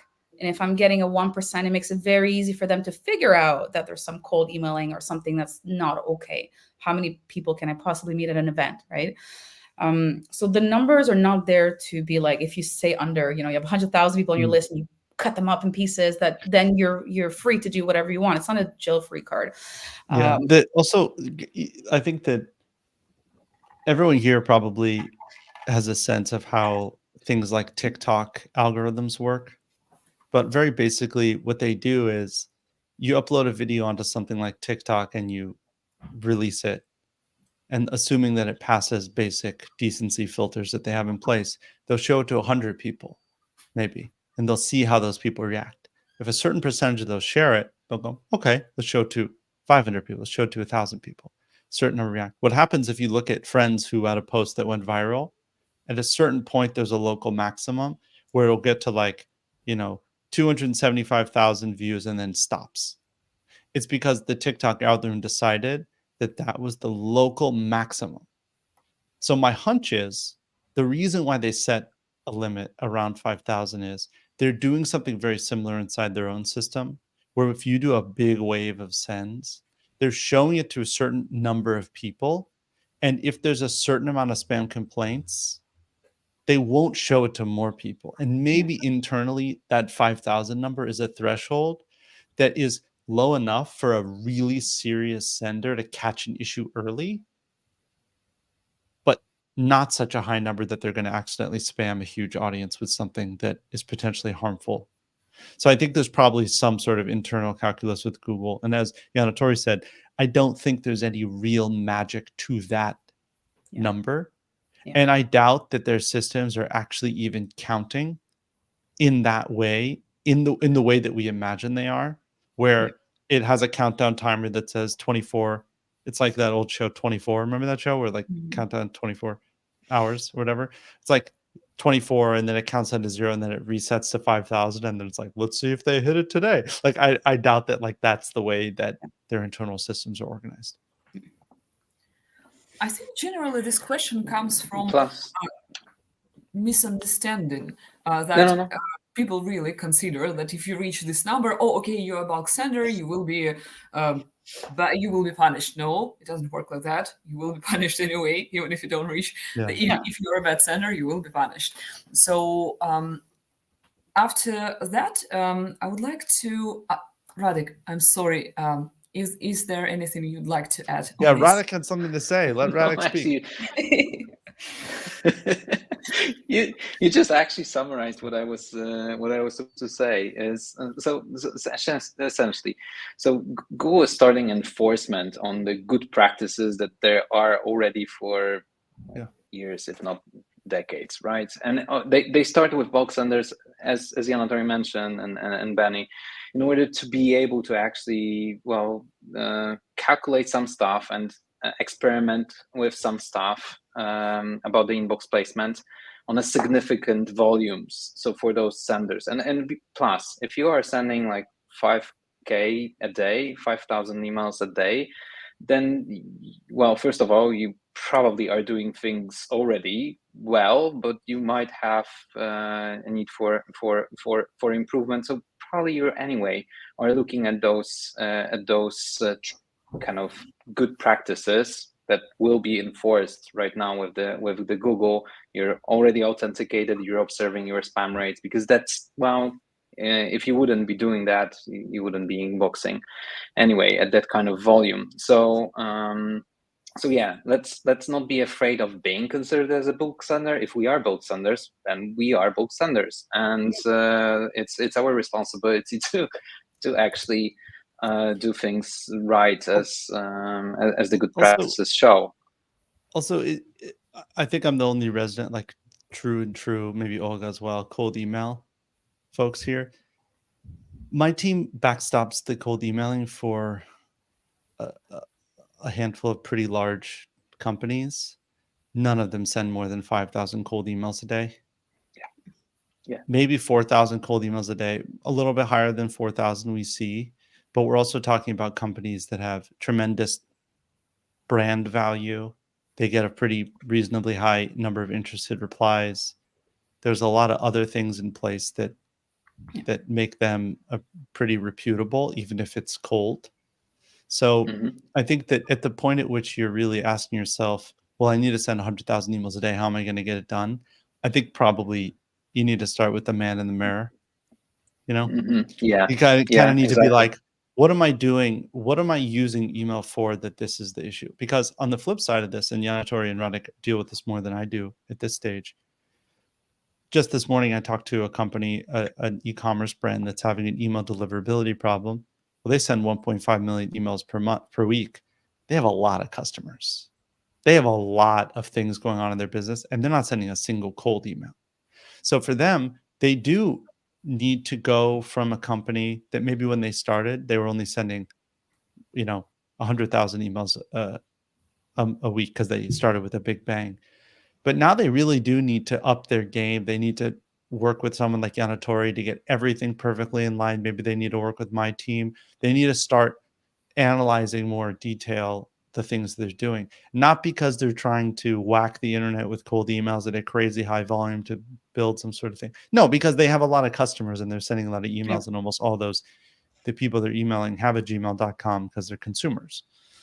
So Google also wants those people to come into line with what Radek said, the higher standards that they've been trying to get people to do for a while. Okay, thank you, Yeah, guys. and to your point, Benny. Next question, we stopped.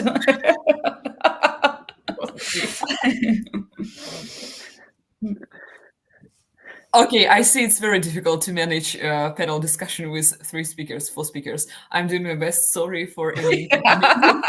But we can talk forever if we didn't have a limit. Like you could just leave us here. There might be a specific delay on Radek's side, though. I'm not sure Maybe why. Yes, maybe this is delayed. Radek, I'm sorry about that.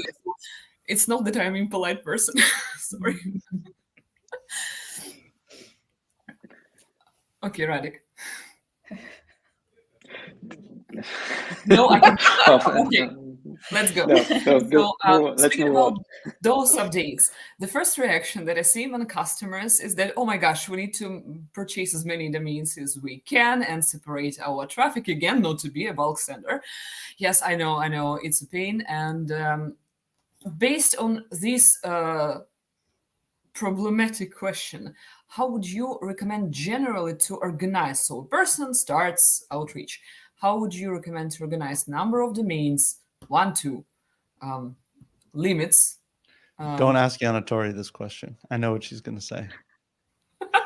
I was going to say, let Benny answer first and then I'll answer. So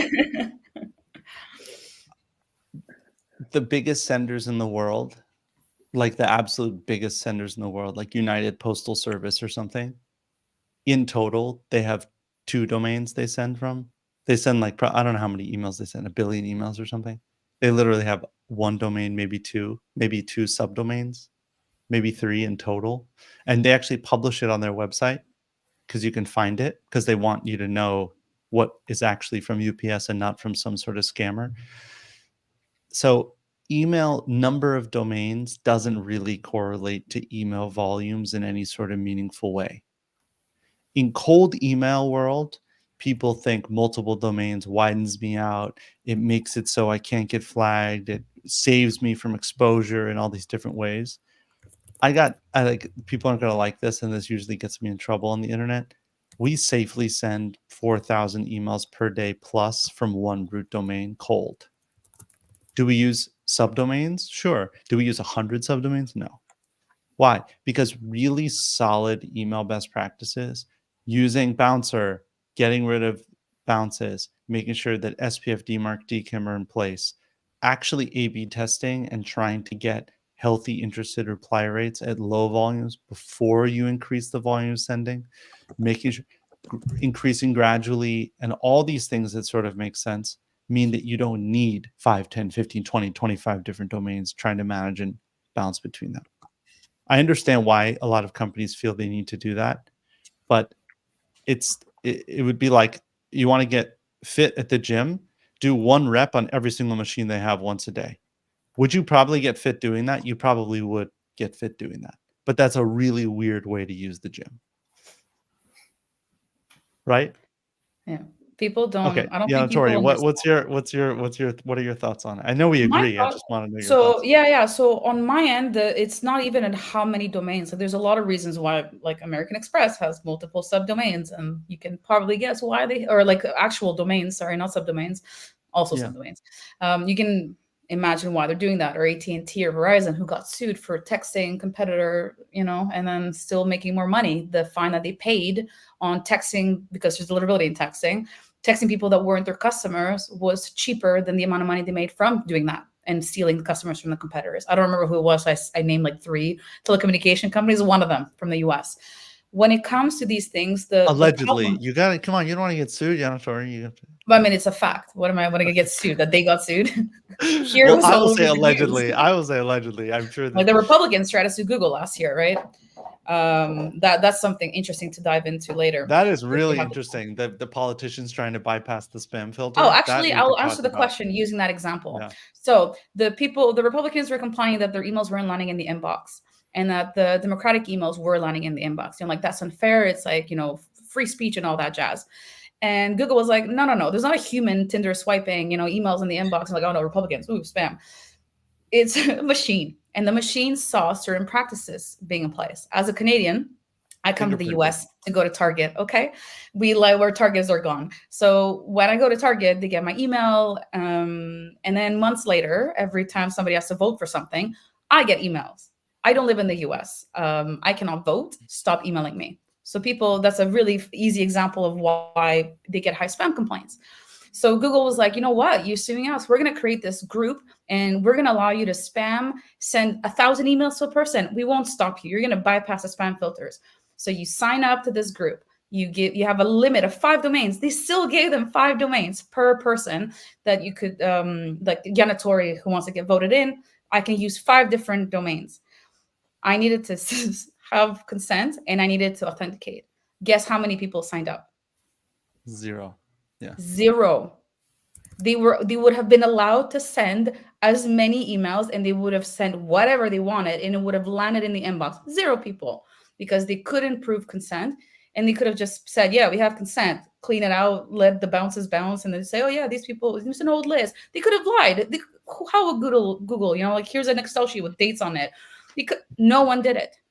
So people think that Google's $100 million spam filter here or more. Do you think that changing your domain but doing the exact same thing is going to have a different outcome? The problem is not the domain or how you're spreading yourself thin, is that you have a domain, you burn it, and instead of learning from that, you go and you do the exact same thing. Benny doesn't do that. When he sends 4,000 emails a day, if he sees anything go wrong or might go wrong, you course correct the problem before it's a problem. Well, of course, he knows now, so he doesn't have to fix anything, right? That's the difference. The different subdomains or different domains need to serve different purposes. You might want to do different strategies to see which one, so you can burn maybe a domain. Fine, go for it. But if you're going to do the exact same thing somewhere else, why are you expecting a different outcome? That is the problem with the multiple domains or subdomains. And the other thing I'd like to add, not to harp on this too much, oftentimes, and we spoke about this, I think, on the last webinar we did, oftentimes you don't have an email deliverability problem. You actually have an email sendability problem. Because if you're asking me, how can United Postal Service or Biden for America or Trump for America send 1 million emails an hour? Well, let's not talk about the politicians, because that's weird. But how can an e-commerce brand send 1 million emails a day? Sephora send 1 million emails a day, or whatever they send, probably more. They have email systems that they rely on that let them send. They have permission to send. They have IP addresses that are properly warmed and maintained. They have their domain is in good standing, and they send. If you're doing cold email by nature, it means you're probably sending from a system that doesn't actually want you sending from there. And if that system's Google, you're lowering your sending volume and widening out across domains to try to evade Google's suspension and Google's sending filters. It's nothing to do with email deliverability. So again, oftentimes you have to look at yourself and say, okay, well, what am I doing that's violating the rules that are put in place? Because that's probably what's holding you back more so than email deliverability. But if email deliverability is a problem, that's different, right? Something's going to spam. Usually it's because something's wrong, and either you're doing something wrong or there's something wrong with the fundamentals of what you're doing. There are a lot of questions, Olga. Yeah. Jeez, it's like I feel like people were here like an hour and a half early asking all sorts of questions that were irrelevant to the earlier part. Actually, I it love was like this. that. Yeah, it was like that. We Circling got to back answer all to of them. those, yeah, circling back to those questions, there was one specific question that was related to email validation, and I thought that I needed to ask, considering the fact that we have Radek here. So a question not only to Radek, but probably Radek will be the first to answer. The question was the following. Sometimes validation can lead to as much as 30-40% of list being lost. Is it just normal or expected? So I asked the person if he means that after validation he got 30-40% of invalid, or both invalid and risky. He said both invalid and risky. So the question is, when you get a list, you validate it, what is the normal rate of contacts being lost that can indicate that your list was fine or was bad? Normal. Everyone wants to be normal. Why do you want to be normal? You want to be exceptional. Am I the only American here? Yeah, Americans want to be exceptional. Maybe everyone else wants to be normal. I don't know.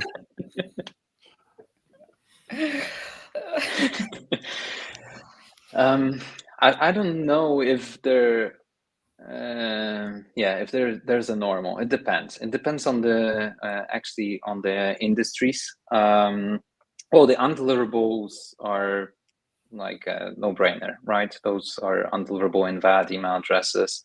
So there's probably a question about the prospecting processes, and the quality of the prospecting processes, or the quality of the source of the leads, potential leads going on.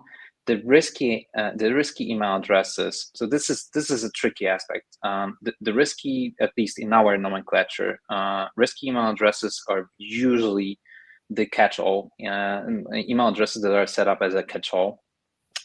So it correlates with also larger organizations that set up their environment as catch-all, or have some additional like anti-spam filters or relays in place that behaves this way. Again, it depends on what's the general quality of the lists. Let's say a list or our prospecting practices, because if it's not that bad, like if you don't have statistically many undeliverable email addresses, then, for example, I would stick to those risky email addresses. I would still send them, maybe send with caution, maybe observe actually the bounce rates to see, if I'm still kind of within the limits, acceptable limits if it comes to bounce rates. But I wouldn't be I wouldn't, and there's still maybe a potential value of that kind of connection coming out of cold email that will happen, and it may be justified. The value might justify the risk that you're taking, the risk of getting finally a bounce. So while making, it's not like one size fits all, and there's no one strategy for all the senders out there.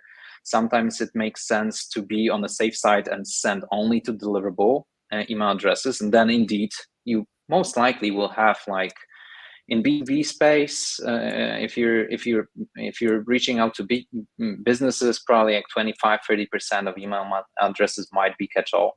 If you're using solution like, for example, Bouncer, where we do have ability to verify like catch-all email, deeply verified catch-all email addresses of Google and Microsoft, then probably you will have lower amount of those risky email addresses. You will have more confirmed deliverable email addresses.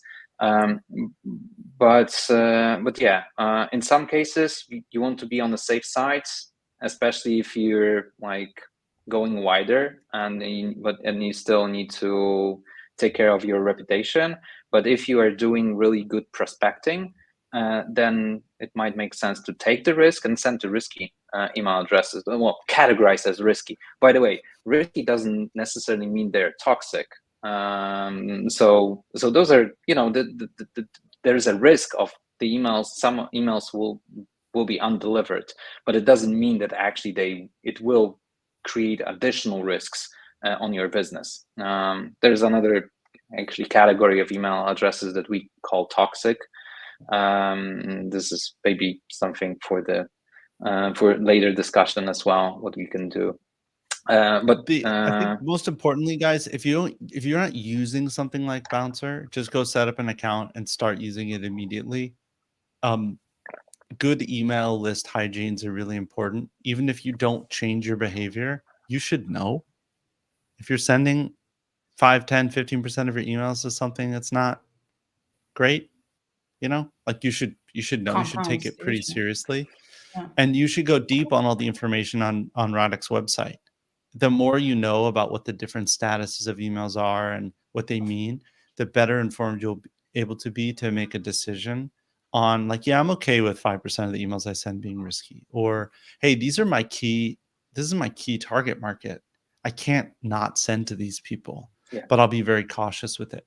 Those are all acceptable business risks to take, and those aren't Radek's company's responsibility. They're your responsibility, and Radek's company is giving you information. And by the way, the information that Radek's company and tool gathers is automated. They're opening up little gateways on the internet and knocking on the door and being like, hey, do you guys accept emails to this address? And then they're just giving information back, and he's putting it neatly in a spreadsheet for you. So the more you know about it, the better, and the more likely it is that you can act properly. And then, as Radek said, we see it with like healthcare, for example. A lot of companies have what are called accept all, meaning they'll accept the email before they deliver it, and then they'll reject it if they can't deliver it. And you just have to be aware that you're going into an industry with a lot of gatekeepers. Does it surprise you that they also have a gatekeeper at the door to their just go to Pfizer's office building, upstate New York, and try to get in. Probably they're gonna check on you first. So that's the same kind of behavior that you're seeing with a lot of these email systems. But go set up a Bouncer account. Don't sit around. It's so easy, and ask questions about it. You can use it for warm-up, because one of the columns provided, especially like for if you're doing cold emailing or not, is the provider column. So like at yanatori.com is using Google Suite, or at Email Console is using AWS. The warm-up, Google doesn't know that you send emails to Microsoft. Google wants to see the emails slowly go up at Google. So if you have let's say we're doing just some bigger numbers. I sent 500 emails today. 499 are like Google, and one of them is Hotmail, because I just randomly selected 500 people. And the next day I go to send 1,000 emails because I'm doing a warm-up. And this time I'm at 999 Hotmail and 1 Google. Well, Google doesn't really care. It went down fine. But Microsoft went from 1 email to 400, like to 499 or 999. That's a problem. That's a great point. Not a warm-up. The other side of this that Yanatori is hinting at but not mentioning is that your email deliverability might have a specific problem with a specific provider. So if you download your bounce list from Reply and you compare that to the list that Radek provided from the cleaning, and you see, oh my gosh, 80% of these are Microsoft. Microsoft's rejecting me. That's really good information for you. Yeah. Because it might give you a path to worm your way out of a Microsoft problem, or maybe you need to suck it up and connect with a company like mine that will like go deep on specific things. Or you might find that there's just something, it's better for you in general to just avoid sending to Microsoft at all for your most important campaigns or whatever. Yeah. And be mean a little bit. You know, I know we all think our businesses are really cool and we can do great things, but like I think Benny, you were there when I gave that example. I had a cryptocurrency customer, simple example. The cryptocurrency just in Greece, they were targeting males between 25 and like 45, and they bought a list, which was fine. Well, not fine, but you know, they bought a list of 30 million. Great. The only people who could sign up to this was people who had a Greek passport. If you know Greek people, we don't always hold Greek passports. We have a little paper and we just can go through the borders with no issue. And they bought 30 million. I don't know if you know how many citizens there are in Greece. So I'll tell you, it's 10 million. There was a targeting problem. Therefore, the chances that I would pass it through Redux thing and there would be problems way higher, because they were just like Greek people and they're everywhere in the world. Sometimes the problem isn't necessarily that, you know, the lists are bad or like Apollo is a problem. Maybe not everyone is your customer. And if you think you can just grab any email address because they might have some guy in IT that needs authentication services, you're not going to be able to perform well, because then the human part comes in, and the spam filters definitely care what the humans using the inbox think. And if they're not happy, Google's not happy, and then they're not happy with you. It's very, very simple.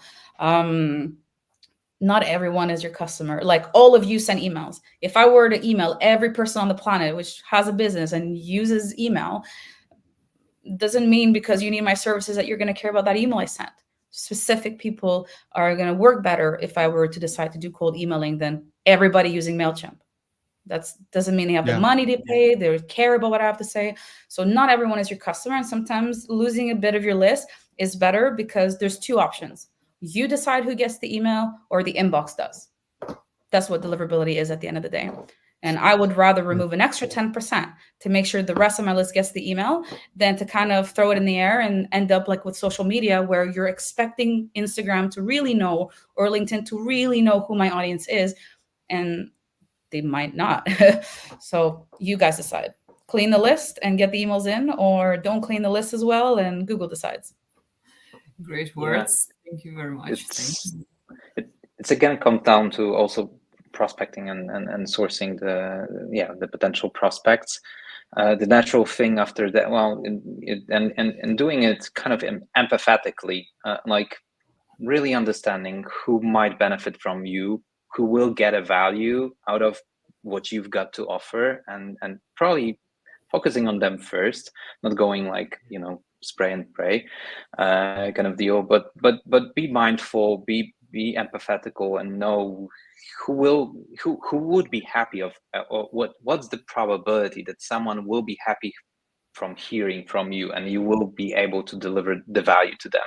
So that's the first part, like prospecting. Then actually verifying the, you know, the list, cleaning the list from the deliverability perspective, meaning which email addresses are undeliverable and which are deliverable.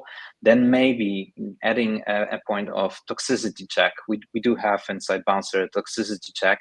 It's not that I want to like sell my solution. There are also others. Sell it, baby. Sell it. It's amazing. I extensively use it nonstop. This is a pretty cool thing, because we've got an access to the database that actually have been built for folks like MailChimp, Oracle, to identify the bad senders. So this is a list of bad email addresses, like toxic email addresses, and you will get like potential, you know, privacy litigators there, but you will also get and toxic, you will find email addresses of people who are complainers, who actually hit report as spam when they get unsolicited email, or sometimes when they got the bad day. So known complainers will be there as well.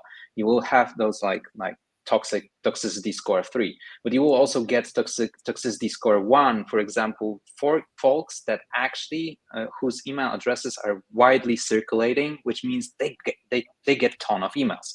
So, and then you're making informative decisions whether you still want to send to those that get a lot of emails. But if you make that decision, then your message really has to, you know, be good, and their inboxes are busy. So in order to get their attention, in order to have those, you know, 15 seconds, 30 seconds for you to convince them in your we do email long that emails, so I worth. need 5 minutes for them to read my emails. Higher binding in your list with our deck. That's what we're saying. Guys, thank you very much for your expertise. We suddenly ran out of time. No, so I'm sorry. There's so many questions. I know, guys. I mean, one thing I want to say is, you don't have to fear. You don't have to fear Google if you're doing like normal best practices stuff. 1, 2, be really careful about the advice you get, even the advice that we give you today, or you get from Olga, or you get from anywhere, because there's a really big difference in sending. It's sort of like health advice, where, you know, if you have a problem with your small intestine, like maybe don't eat that much raw vegetables, right? But eating raw vegetables is generally good advice. So but really focus on the basics. Almost every single webinar you'll hear that includes me or Radek or Olga or anything on the internet, it's like SPF, DeMark, and DKIM. They really matter. email authentication really matters. Sending to the right people really matters. Looking at your data carefully really matters. Don't do anything spammy. It really matters. Like all these things really matter. And the more of those good stuff that you pile up, the less likely you are to have problems. And the more times you're asking yourself, how can I send 6,000 emails by Tuesday? Might not be the best. You know, you're Unless probably you not really thinking do. about this right. If you said, I want to build up to be sending 6,000 emails Yeah. by, you know, Tuesday, 6 weeks from now, or 8 weeks from now, or 6 months from now, I'd be like, okay, sure. So that's the Benny advice. You can reach me always at benny@senders.co. And Yanatori, you have a complicated email address that involves It's all sorts of YT things. at emailconsole.com because no one knows how to write my name. They can barely email copy paste it. Well, you got 2 N's So and 2 YT. R's, 2 Y's, 2 A's. There's a lot I going mean, on. in your Yana. I name. mean, Olga. Yana is a regular Eastern European name. Yes, indeed. So like the Tory part sounds American. So if you write it incorrectly, fine. If you're American, if not, copy paste it. But it's just 2 letters, and it's also an accept all email address because no one can write my name. Smart. But if you ever wondering if like something is good advice or not, the best exercise I've ever done is imagine the world has ended and like I've given you the torch and like you need to build a new spam filter, and you had to make like a list of rules to figure out which emails are good or bad. What rules would you come up with? Follow those rules. That's good enough. I like that you think that people really spend that much time. It's the end of the world. You have to do it. It's your job. I decided the zombie apocalypse. You have to create a spam filter. Create a bunch of rules that will help you filter out real emails from fake ones. What would you do? Want to check is it really PayPal? That's authentication. Does my customer, because Gmail doesn't care about you as a business, Gmail cares about Gmail users. That's the customer of Gmail. So is my Gmail customer happy in their inbox? No, they're getting spam. How can I stop it? So if your email falls in the category, Google's not happy. Are you selling something? Are you Louis Vuitton selling purses? And then COVID happens and then you're like, oh, we hope you're okay. The spam filters are gonna be like, whoa, might not be Louis Vuitton anymore, right? Don't do that. You think hiding your identity is going to be a thing? No, we still know it's Google. You think they don't know it's you? There's tools online for security measures that helps you figure out if it's a similar domain as yours, like PayPal or PayPal with a 1 instead of the L. So if these tools exist, imagine how much data Google has. Yeah. It's not good enough. And there are even tools that can tell if you changed your DNS records recently. So or if like you added or removed a subdomain or something. Yeah. It's tricky. Simple things. Tricky world. The biggest problems, and that's going to be a Redux thing. The 99% of the problems is lists. I'm looking forward to my days the just Yanatori email. lists. I'm looking forward to the Yanatori blog post about the apocalypse. It's post-apocalypse. It's not the apocalypse. You're building the spam filter. No, we should have told you. We told you for 20 years. SPF has existed since the 90s. Was available 90s. Okay, I'm old enough to have survived to be in the 90s. Okay, I'm not that young. Hopefully, I'll look young. But anyways, DKIM. A couple years later, DeMark. It's been over a decade. BIMI is going to slowly end up in the decade soon. Google was like, enough. We want to know that it's you. Spam rates. I love the people who are complaining about, oh, my spam rates. Why do you want to have spam rates? The rate is too low. If it happens once because you did like a LinkedIn ad and then they're not going to kick you out. It's if you're consistently generating spam complaints. That's a problem. Of course, it's a problem. Google's not being mean by saying we don't want people to report emails as spam or we don't want to accept the emails that have high spam rates. That's it. Prove who you are, send emails to people who want them, and don't generate spam complaints. There's nothing new. Olga, is there if people have more questions or further questions, can they ask underneath the LinkedIn post that your company made about this? And then they could tag either Radek, Yanatori, or me.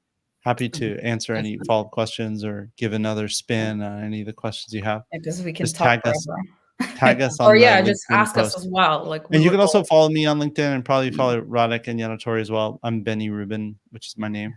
Just go give me a follow, like and subscribe. No, I'm just kidding. I'm not kidding. Like and subscribe, guys. We're gonna hire Benny to do our marketing. Talk about us. Yeah. Okay. Thank you. Thank you very much for your time and for your interest. And I was very happy to see you again. Radek, it was a pleasure to meet you. Everybody, thank you and happy sending. Bye-bye. Guys, those who are still here, we have promised that we will select the most active person. First, I want to thank everyone who participated, and I really appreciate your questions. And our magician on backend selected Adish. Adish, you will be contacted. Thank you very much. And afterwards, I want to say a special thank you for our backend magician. It's Rima. She works in marketing department, and she's always here on backend for any webinar, and she is the one who makes it live actually. So thank you to her, and bye-bye, and have a great rest of the day. Bye.